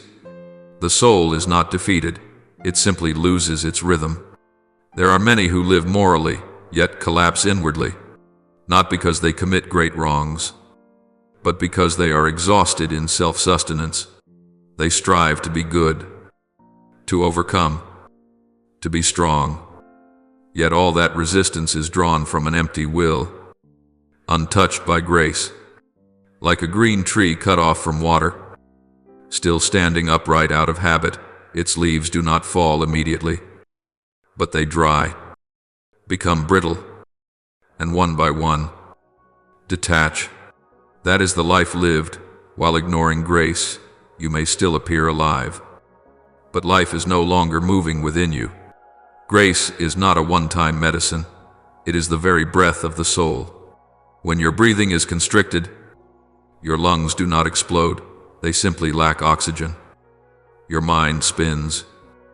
Your body trembles. So it is with the soul when it no longer drinks in the gentleness of the one who created it. It begins to tighten, to be confused, quick to anger, slow to forgive, overly sensitive to wounds, gradually losing its capacity for joy, not because sin has grown stronger, but because the soul no longer has the strength to resist what has always been weaker than the light. Some ask, why do I feel exhausted even though I haven't done anything wrong? Because wrongdoing is not the only thing that damages a soul. Lack of nourishment does as well. You may not be committing sin, but if you stop turning back to the one who loves you, your heart will close, your joy will be worn down, your faith will dry out. You will begin to see every interaction through the lens of self-defense, every word as a potential wound, every step as a looming failure. You think sin is attacking you, but in truth, it is the lack of grace that is slowly draining your inner strength. No one has torn down the walls. The house is simply cracking because the foundation has been neglected. Grace is breath, not a reward after you become perfect. You do not need a standard to drink from it. You only need to be alive. When you stay silent before grace, you do not wound me, you only wound yourself. For I am not the one in need, you are. I am not thirsty, you are the one who is parched. I do not grow weaker when you abandon me, only your soul grows weak when it abandons the light. There is something you often misunderstand. Sin does not turn you into someone else. It does not erase the light I placed in you. It merely lays a thin layer of dust over the mirror so you no longer recognize your own reflection. Just as a mirror does not become distorted because of dust, the reflection is only obscured, so you assume you have lost your beauty. Sin works by stripping away your spiritual memory. When you fall, you are not immediately pushed out of my hand. You are the one who steps away, like someone who lowers their head and avoids a loving gaze because they feel unworthy. Sin is not a blade slashing the soul, it is a black cloth draped over your eyes, making you forget the colors of grace. You do not realize that what sin steals is not holiness itself, but your memory of my love for you. When that memory fades, you begin to live like a stranger, like someone without a home, even though that home has never been locked. No one judges you as harshly as your own heart does when it no longer believes it is worthy of love. Sin does not defeat you through force, it defeats you through isolation. You once thought I turned away every time you were weak, but in truth it is the feeling of guilt that pushes you farther from me more than anything else. You do not see that shame is the chain that keeps you from approaching love, even though that love is the only thing that can break the chain. When you are drowning in not good enough, you begin building a prison inside your mind, where every thought becomes a guard. You tell yourself you are unworthy, undeserving, unable to return, and that voice slowly grows louder than mine. I do not narrow my embrace because of your failures, but you narrow your shoulders, afraid to come close.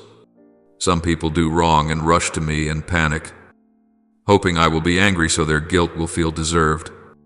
But I am not angry, and my gentleness frightens them, because they cannot believe they are worthy of such tenderness.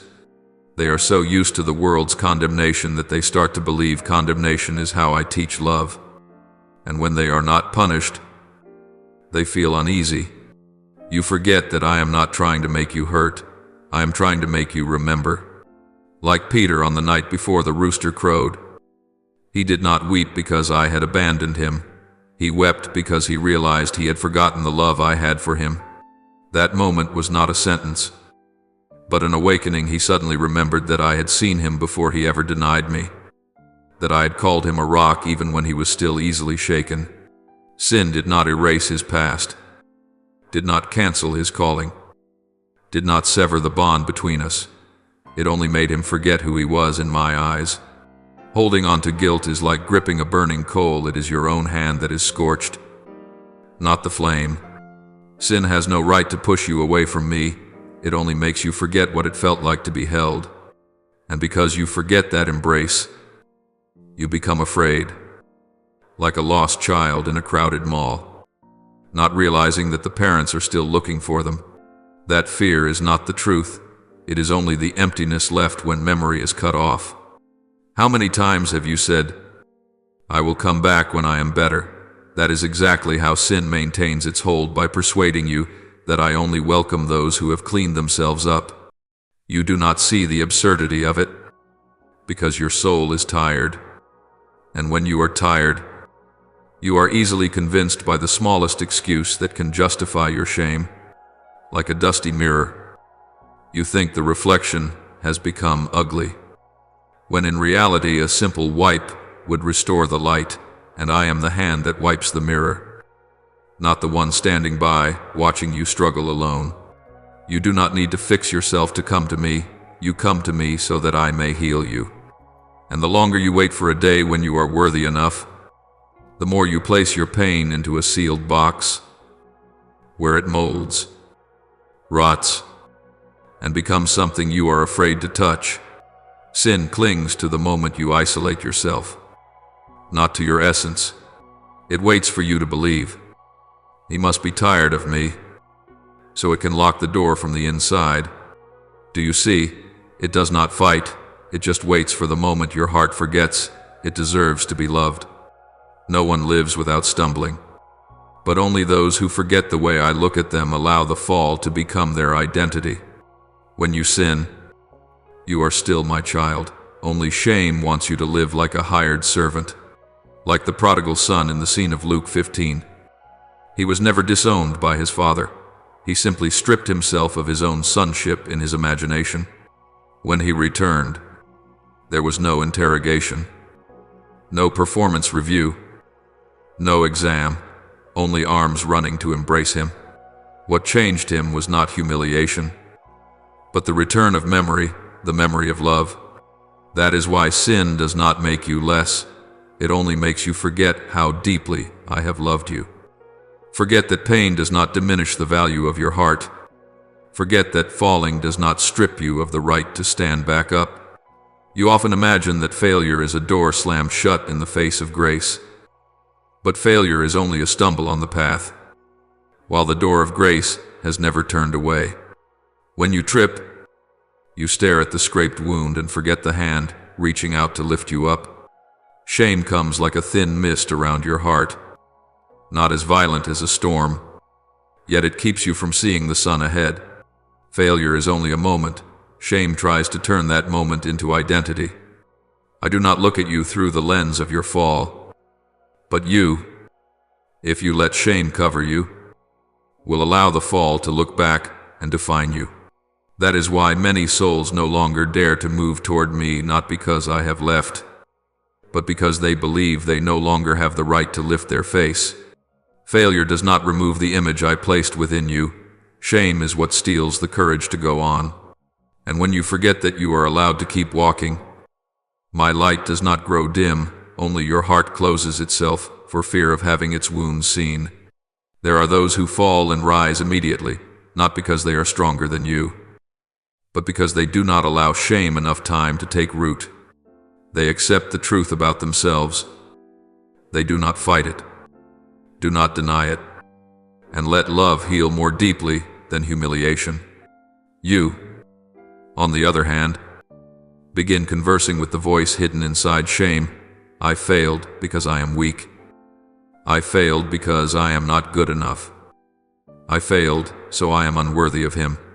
Every time you repeat these, you lay another brick in the wall around your soul, and that wall is not one I have built. Prolonged shame is like a thin chain wrapped around you, loop by loop, small enough that you think you can break it any time, until one day it has become a lock. You look at grace and doubt, surely he only receives those who haven't failed like I have. And that very question turns me into a judge in your eyes, even though I have never taken the judge's seat over your soul. Do you see, failure hurts you for a time. Shame keeps you from finding your way home. And when you do not return, you stop drinking from the source that has always been meant for you since creation's dawn, and then you begin to mistake your dryness for my judgment.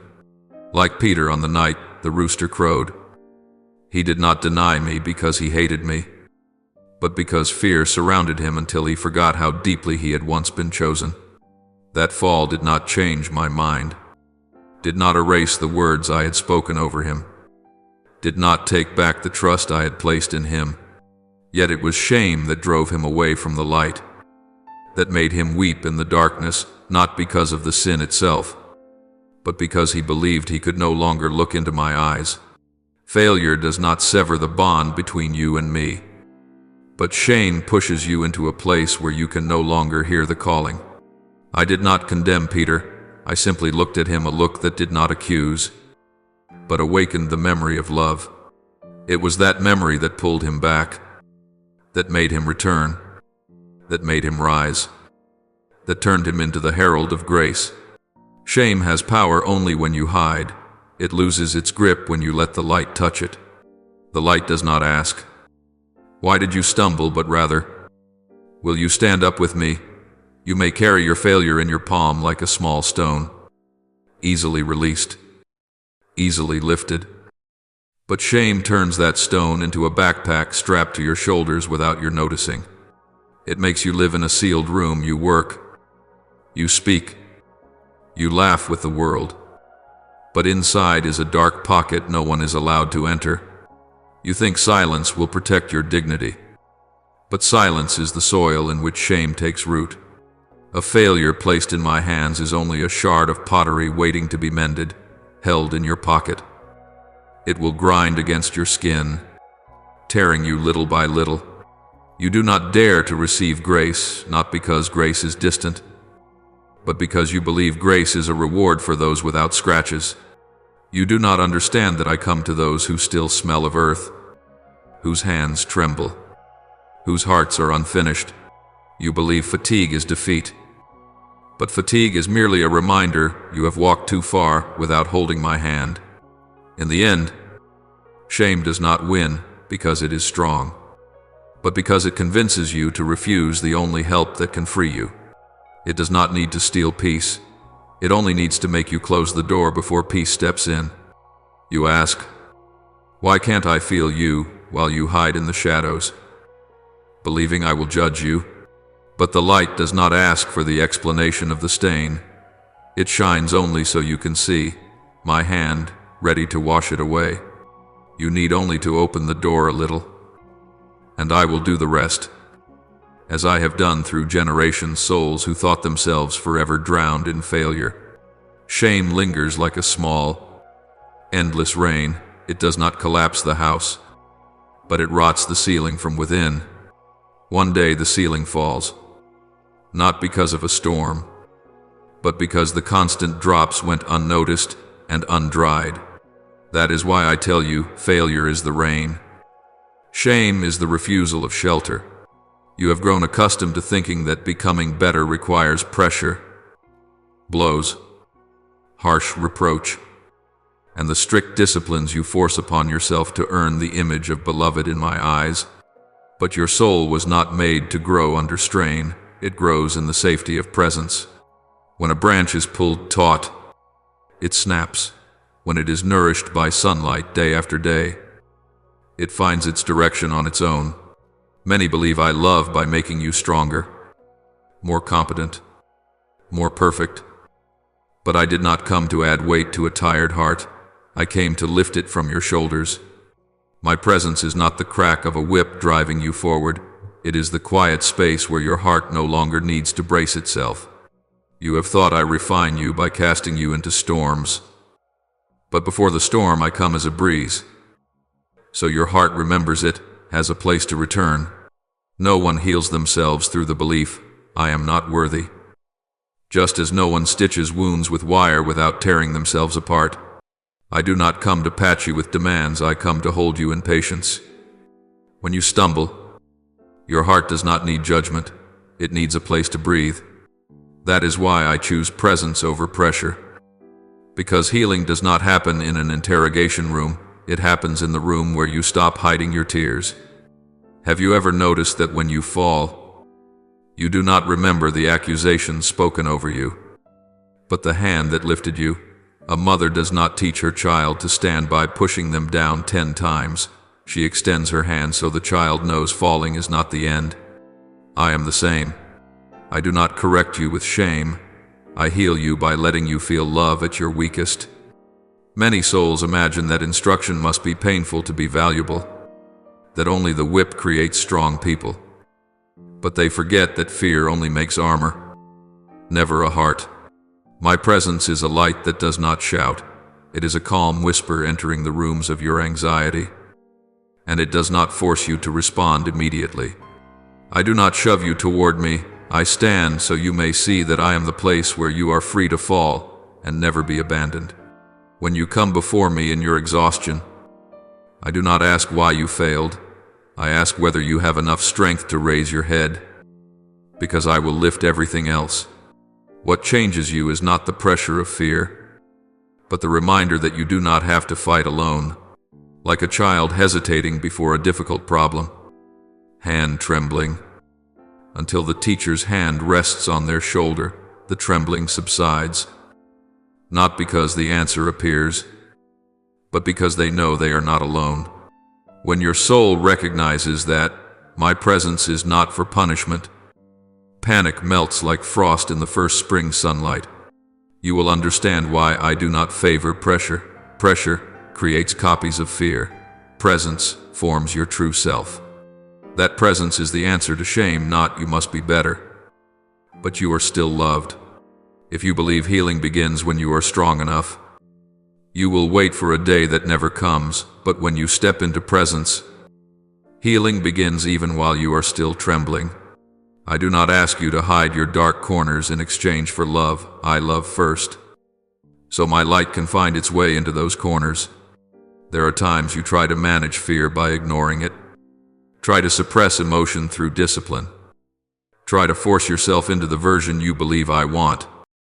Yet all those efforts only pull you farther from me. Like someone wiping dust from a mirror with sandpaper.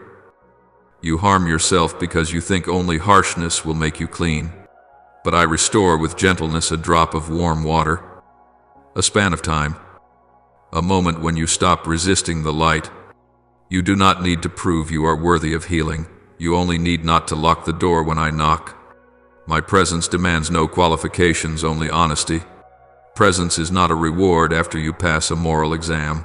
It is the air you breathe when you finally understand that you cannot save yourself. And when you know that I love you at your weakest, you will stop fearing failure as a sentence. No one truly changes because they are forced to. Transformation happens only when the heart feels safe. I did not create heaven for the flawless. I opened the path for souls that choose to return to grace rather than hide in shame. If you step toward me with fear, you will always see me as a judge. But when you step toward me with exhaustion, you will see that I am the place where you may fall and rest. I do not want you to live by rules in order to be loved. I want you to live in love so that you may learn how to walk rightly. If I used pressure to correct you, you would hear my voice as the pounding of a door demanding repayment. But I knock as a father calling his child from the cold porch back to the dinner table. And when you sit down, even if you have not explained anything, even if you have not apologized, your very presence becomes the first step of healing. Healing does not come from having the right answers. It comes from choosing to stop running. There are days when you walk among crowds and feel like only a small shadow in an ocean of people. Unseen, unremembered, with no one caring how hard you have tried. You look at others who are praised, cherished, admired, and you start to believe that value is something you must seize, measure through performance, display through achievements. But value does not lie in the eyes of the world. It lies in the place where I put you when I created you. The world gives value as a reward. I give value as an identity. The difference begins at the starting point. The world asks, "What do you have?" I ask, "To whom do you belong?" When you stay near me, you will no longer startle at every comment, because your value does not sway with every gust of wind. A diamond does not need to scream that it is precious. It simply rests in the palm of the one who knows it, and its silence is proof enough.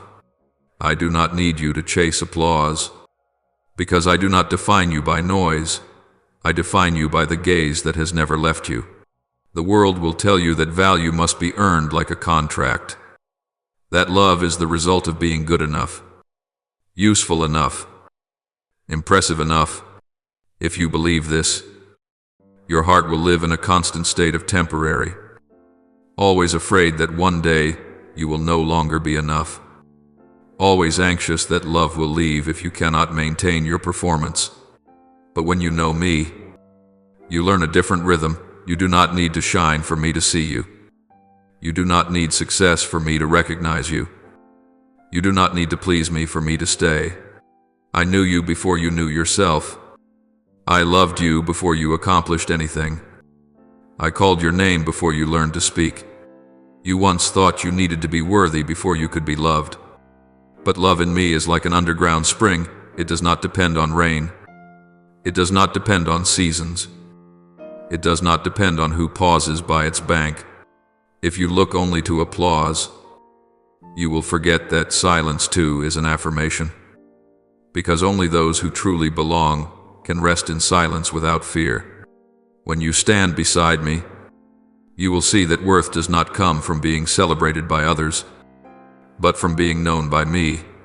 Do you remember the moment when a child sits in their mother's lap, without introduction, without credentials, without needing to speak a single word to prove they deserve those arms? That is how I love you. My love needs no reason, no resume, no record, no explanation. When you are close to me, you are not loved because you are good, you are loved because you are mine. The world will lead you down a thorn-covered path. Be better to be accepted. Be perfect to remain. Be exceptional to avoid replacement. But I offer you a different path. Simply be yourself.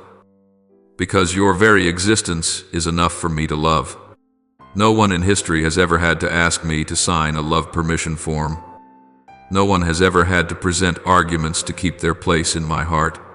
If every heart on earth turns its back, I am still there. If those you trust misunderstand you, I am still there. If the dreams you nurtured collapse, I am still there. I do not leave because you are tired. I do not reject you because you tremble. I do not change because the light in your eyes flickers for a time. When you try to prove your worth to the world, you place your heart on the scales of those who do not know how to weigh a soul. They see only the surface, but I see the roots. They see only actions, but I see intentions. They know you only through the moments they witness, but I know you through every midnight tear, every sacrifice unseen, every wound you swallow in silence. When you are near me, value does not need to be announced. It reveals itself in peaceful presence. You will understand that praise cannot make you more precious, and silence cannot make you less. A seed does not beg anyone to acknowledge that it is a seed, yet it will sprout simply because light touches it. I do not force you to bloom in order to love you. I love you so you may feel safe enough to bloom, and it is that peace, that knowledge of I already belong, that transforms your soul. There is a truth Only those who come near me can perceive. The world may take titles, opportunities, possessions, but no one can strip the worth of a soul I have sealed. You have priced yourself too cheaply because you used the wrong measure. You looked at speed, while I looked at direction. You looked at accomplishments, while I looked at the heart that learns to seek me in storms. You looked at strength, while I looked at willingness. And when you come close enough, you will understand you do not need to live in order to impress. You need only to live in order to reflect. Reflect the love I have placed in you. Reflect the grace you have received. Reflect the peace the world cannot give. That is when you are freed from the fear of being left behind, from the obsession called not enough, from the spiral of do better to belong. You belong because I have called you by name. There are days when you look back at your life, and the wounds you thought were asleep awaken like small needles piercing your memories, convincing you that you are still unfinished, still weak, still needing to prove yourself. But I tell you, a wound that no longer bleeds is not a failure. It is a silent witness to the journey we have walked together. It is like a wave that has crashed against the cliff, no longer strong enough to break it, but still leaving a faint outline that proves the storm was real. The presence of those marks is not to condemn you, but to remind you that in the moments when everything felt like collapse, I did not let go. Some wounds once made you feel ashamed, yet over time they no longer scream. They become fine lines like a secret map etched into the soul, telling the story of how you lived, how you fell, how you rose, and how you did not give up.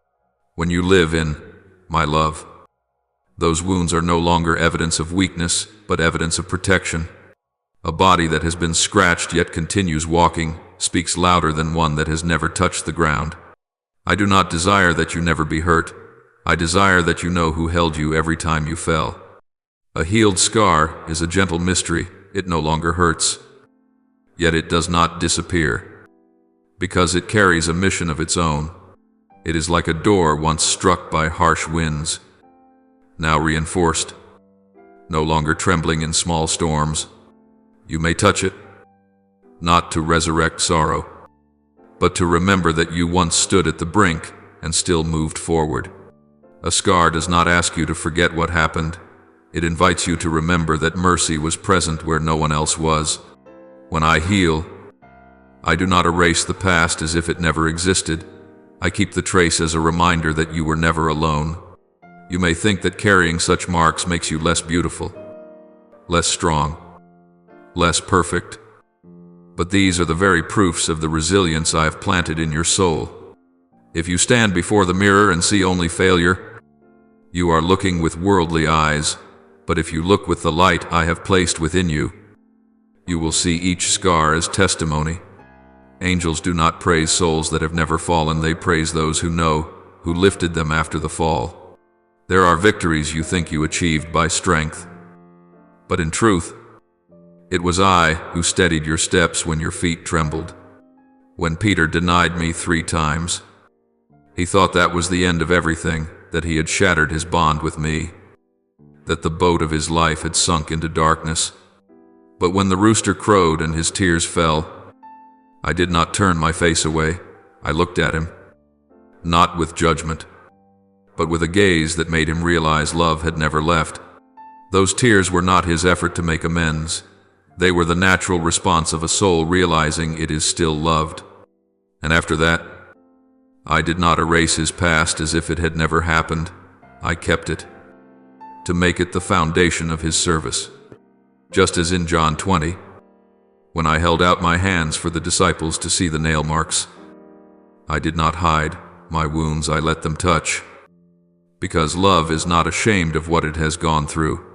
I allowed those marks to remain not because I was still in pain, but because I wanted them to know love does not only outlast the storm, it bears fruit after the storm. A wound is not evidence of failure, it is evidence of victory. When Peter returned, he no longer spoke from shame, he spoke from the experience of mercy. So it will be with you. What you once saw as wounds will become an invitation that says, I have preserved you. There are souls who carry scars without knowing they have already healed. They keep touching them in fear, like someone who once fell off a bicycle and forever believes that getting back on will repeat the accident. But when you live in love, I do not merely heal the surface, I heal the memory. I do not only bandage the wound, I teach your heart something deeper. I was there in that moment. You no longer look at painful events as pure failure, but with gratitude for how I sheltered you.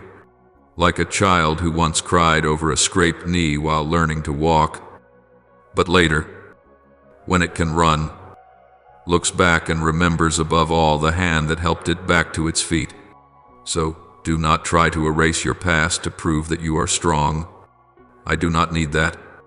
I need you to understand that your strength does not lie in never falling, but in always having a place to return after each collapse.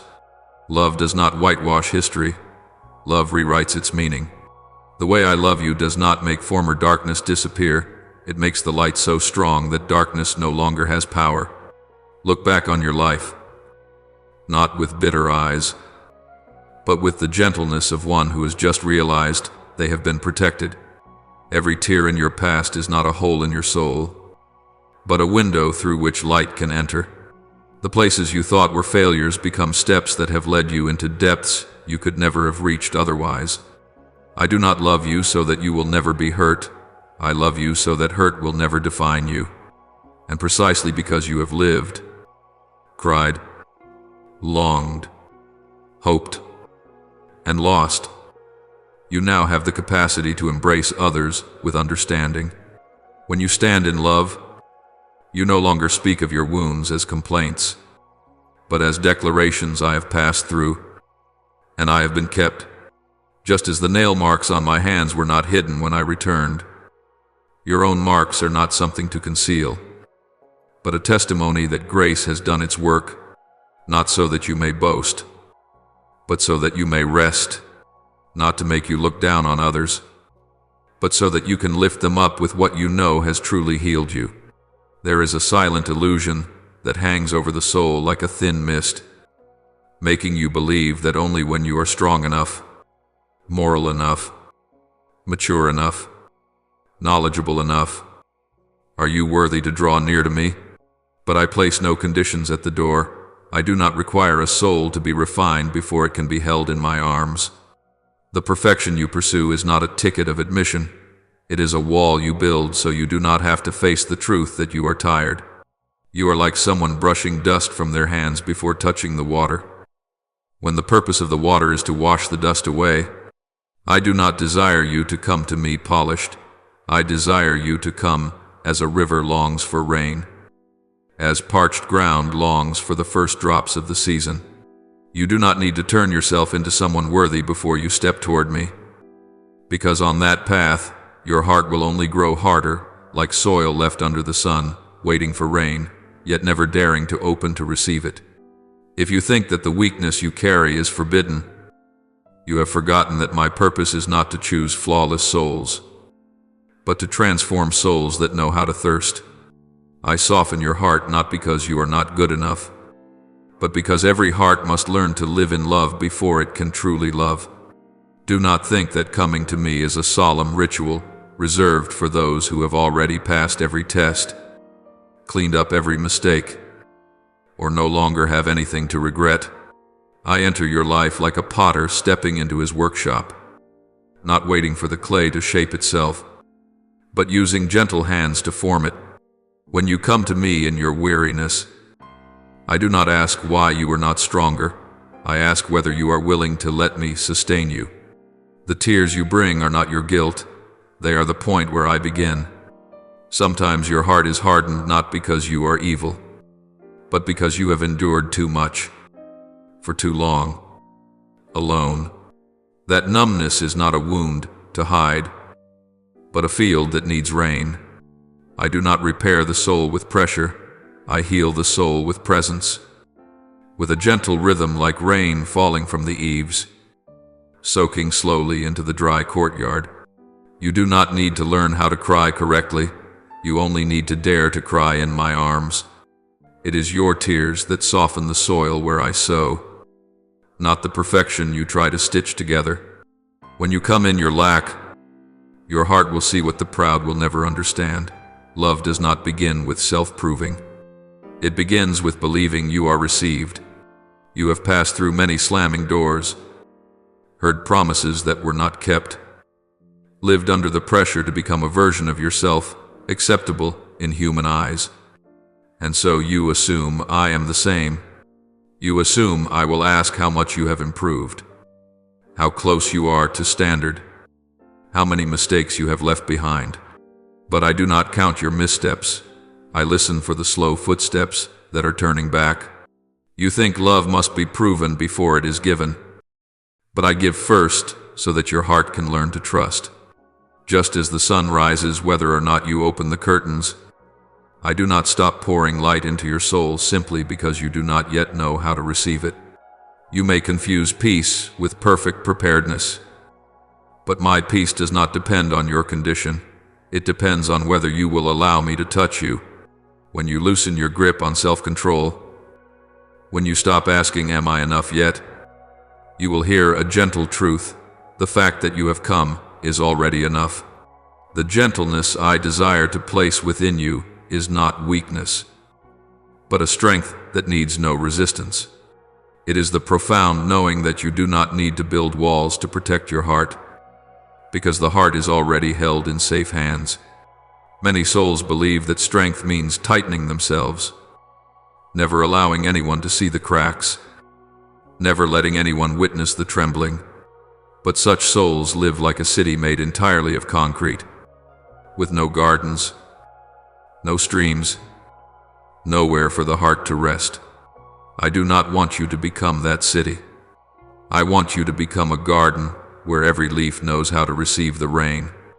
When you are willing to be weak before me, not to ask for pity, but to remove the armor that has become too tight, you will understand that gentleness does not make you fragile. It allows you to know where you will be held.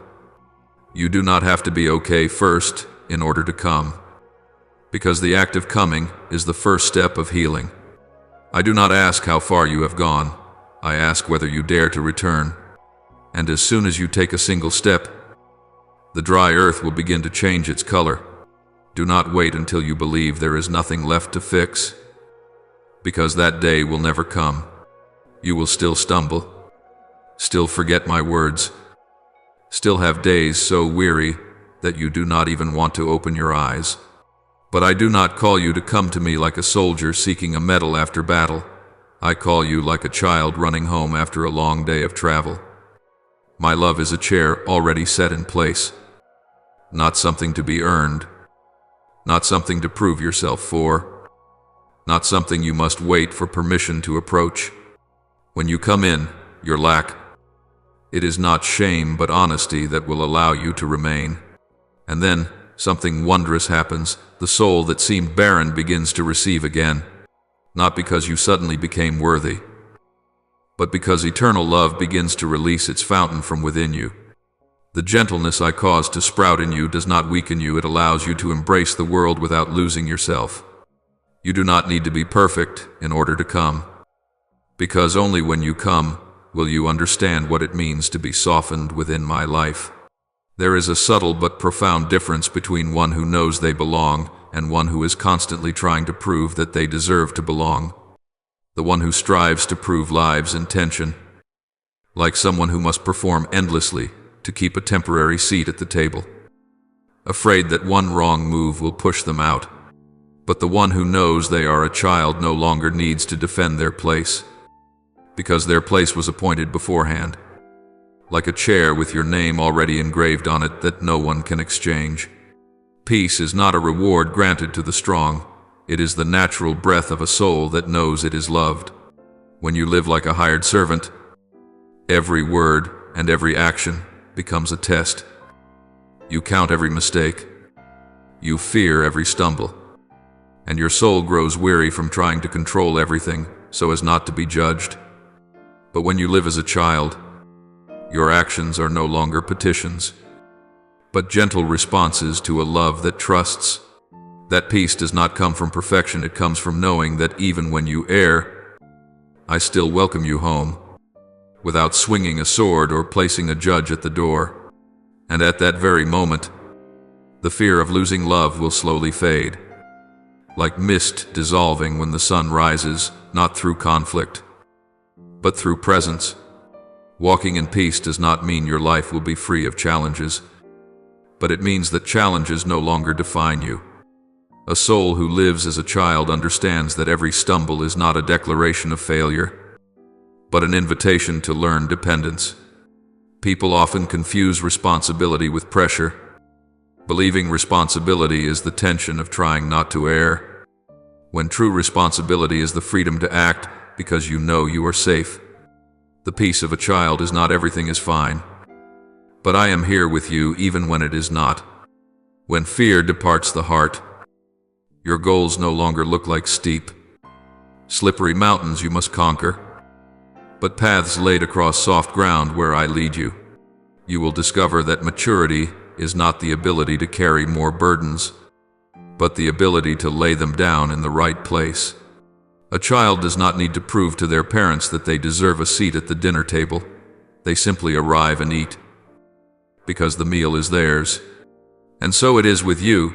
You do not define yourself through achievement, but through my presence in your life. Living as a child teaches your soul to look at limitations with gentle light rather than harshness. You no longer see mistakes as stains to be hidden, but as signs that you are still on a journey of growth. Pressure makes you tense, hardens the heart like a mirror scrubbed too harshly until the reflection is scratched beyond clarity. But peace softens the heart, allowing truth to appear without the lens of fear. When you know you are a child, you begin to approach dreams with joy rather than the anxiety of proving yourself. You do not do things to receive praise, but because of gratitude for the gifts I have sown within you. And strangely enough, when you stop trying to shine, light begins to spread from you naturally, like warmth from embers properly tended. There is no need to rush, no need to strain, no need to compare yourself to anyone, for in my house, each one has a place prepared from the beginning. Some people live their entire lives in faith with hearts like travelers, renting a temporary room, always afraid of being evicted, always keeping their suitcase close as though they may be forced to leave at any moment. They believe I love them, but not that my love is steadfast. They try to be good enough to maintain what has already belonged to them since the beginning. When you stand as a child, your actions no longer carry the memory of fear, of loss, but the rhythm of gratitude. You serve not to keep your place, but because you are at home. You love not to be accepted, but because you have already been accepted. You forgive not to appear holy, but because your soul has drunk from the fountain of goodness. That peace is not theory, it is the atmosphere a child breathes, as naturally as lungs inhale air without asking permission. And this is what creates freedom. You do not live to preserve love, you live from the place of love. When you walk as a child, the world is no longer a stage where you must perform, but a field where you are planted. The pressure to be someone, to prove your value, to never be less than others, loses its power when you know you have already been named. I do not demand that you become a model in order to be placed in my house. I love you first, and then invite you to grow. Peace is the first thing you receive, not the final prize. And when you live from that peace, everything in life begins to change. Expectations become invitations.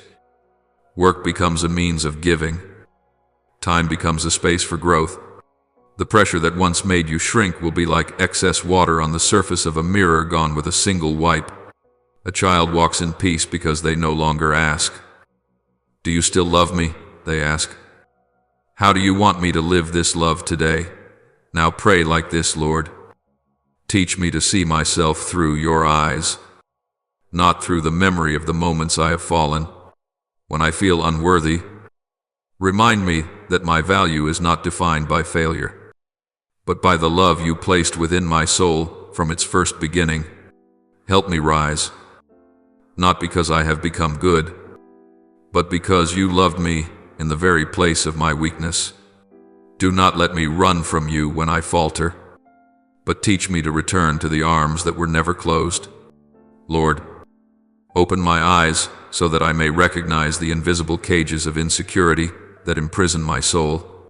When I mistake silence for humility, when I refuse praise because I believe I am not enough, teach me to remember that true humility is to accept what you have given, not to deny grace. Free me from the habit of diminishing myself, from treating lightly the gifts you have entrusted to me, so that I may learn to spread my wings and fly beyond a door that has always been wide open. Lord, I ask you to heal the innermost place of my heart, the place that has grown accustomed to believing that your love is reserved only for the strong. Lead me out of a way of living like one who stands just outside the threshold of grace, seeing mercy meant for others but never daring to claim it. Place within me the courage to draw near, so that I do not lose what has always belonged to me, simply because I was afraid of your light. Lord, when I treat my weakness as a sin, teach me to distinguish between stumbling and forgetting. I know that what distances me from you is not each mistake, but the moment I forget that, you are waiting, still willing to embrace me, still calling my name in the quiet. Help me remember every time you brush the dust from my soul with gentleness, every time you restored the hope I thought had burned out. Lord, guard me from the illusion that I must be perfect to be loved. When I reject myself, remind me that there is no condition placed between me and your love. Remove from my heart every cold measure of the world, every voice that demands worthiness, so that I may live in the truth that I am yours, not because of merit, but because you chose to love me. Lord, teach me to receive grace like a child returning home in weariness. When I walk with my head lowered, grant that instead of hearing the sound of gates closing, I may hear your footsteps running toward me. Help me recognize that love always arrives before apology, so that every time I turn around, I no longer see judgment, but only the eyes that wait for me. Lord, free me from the fear that you will ask questions I cannot answer. I know the father in the parable did not demand explanations, did not require justification, did not ask for proof. Teach me to believe that you are the same, that your love does not stand waiting at the door to weigh and measure, but runs toward me the moment I begin to return. Lord, teach me to trust in restoration instead of punishment. When I think the soul has lost something forever, remind me that love does not revoke my worth simply because my journey has wandered. Grant me the peace to step into the spiritual feast you have prepared, that I may not stand outside in shame, but rejoice because you accepted me while I was still far off. Lord, help me understand that your kindness does not wait for me to prove anything. When I want to explain, to persuade, to repay, stop me as the Father stopped the Son who asked to become a servant. Teach me to receive the new robe, the ring, and the sandals of calling that you give, not because I am worthy of them, but because you see me as your child. Lord, keep me from turning self-blame into a way of life. When I speak to myself saying, not enough, unworthy, unfit, silence those words with what you have already engraved my name in the palm of your hand. Teach me to view myself with the gentleness of your love, rather than the harshness of old memories. Lord, lead me out of the darkness of spiritual waste. I do not want to live as a beggar beneath the roof of my own home. Surveying worthiness in every breath, open my heart so I may accept that I am not a stranger. Not standing in the outer courtyard, I am the one you have sought. the one you ran toward, the one for whom you prepared the banquet of return. I offer this prayer in the holy name of Jesus Christ. Amen. Do not forget to subscribe and turn on notifications, so together we may build a strong community of faith.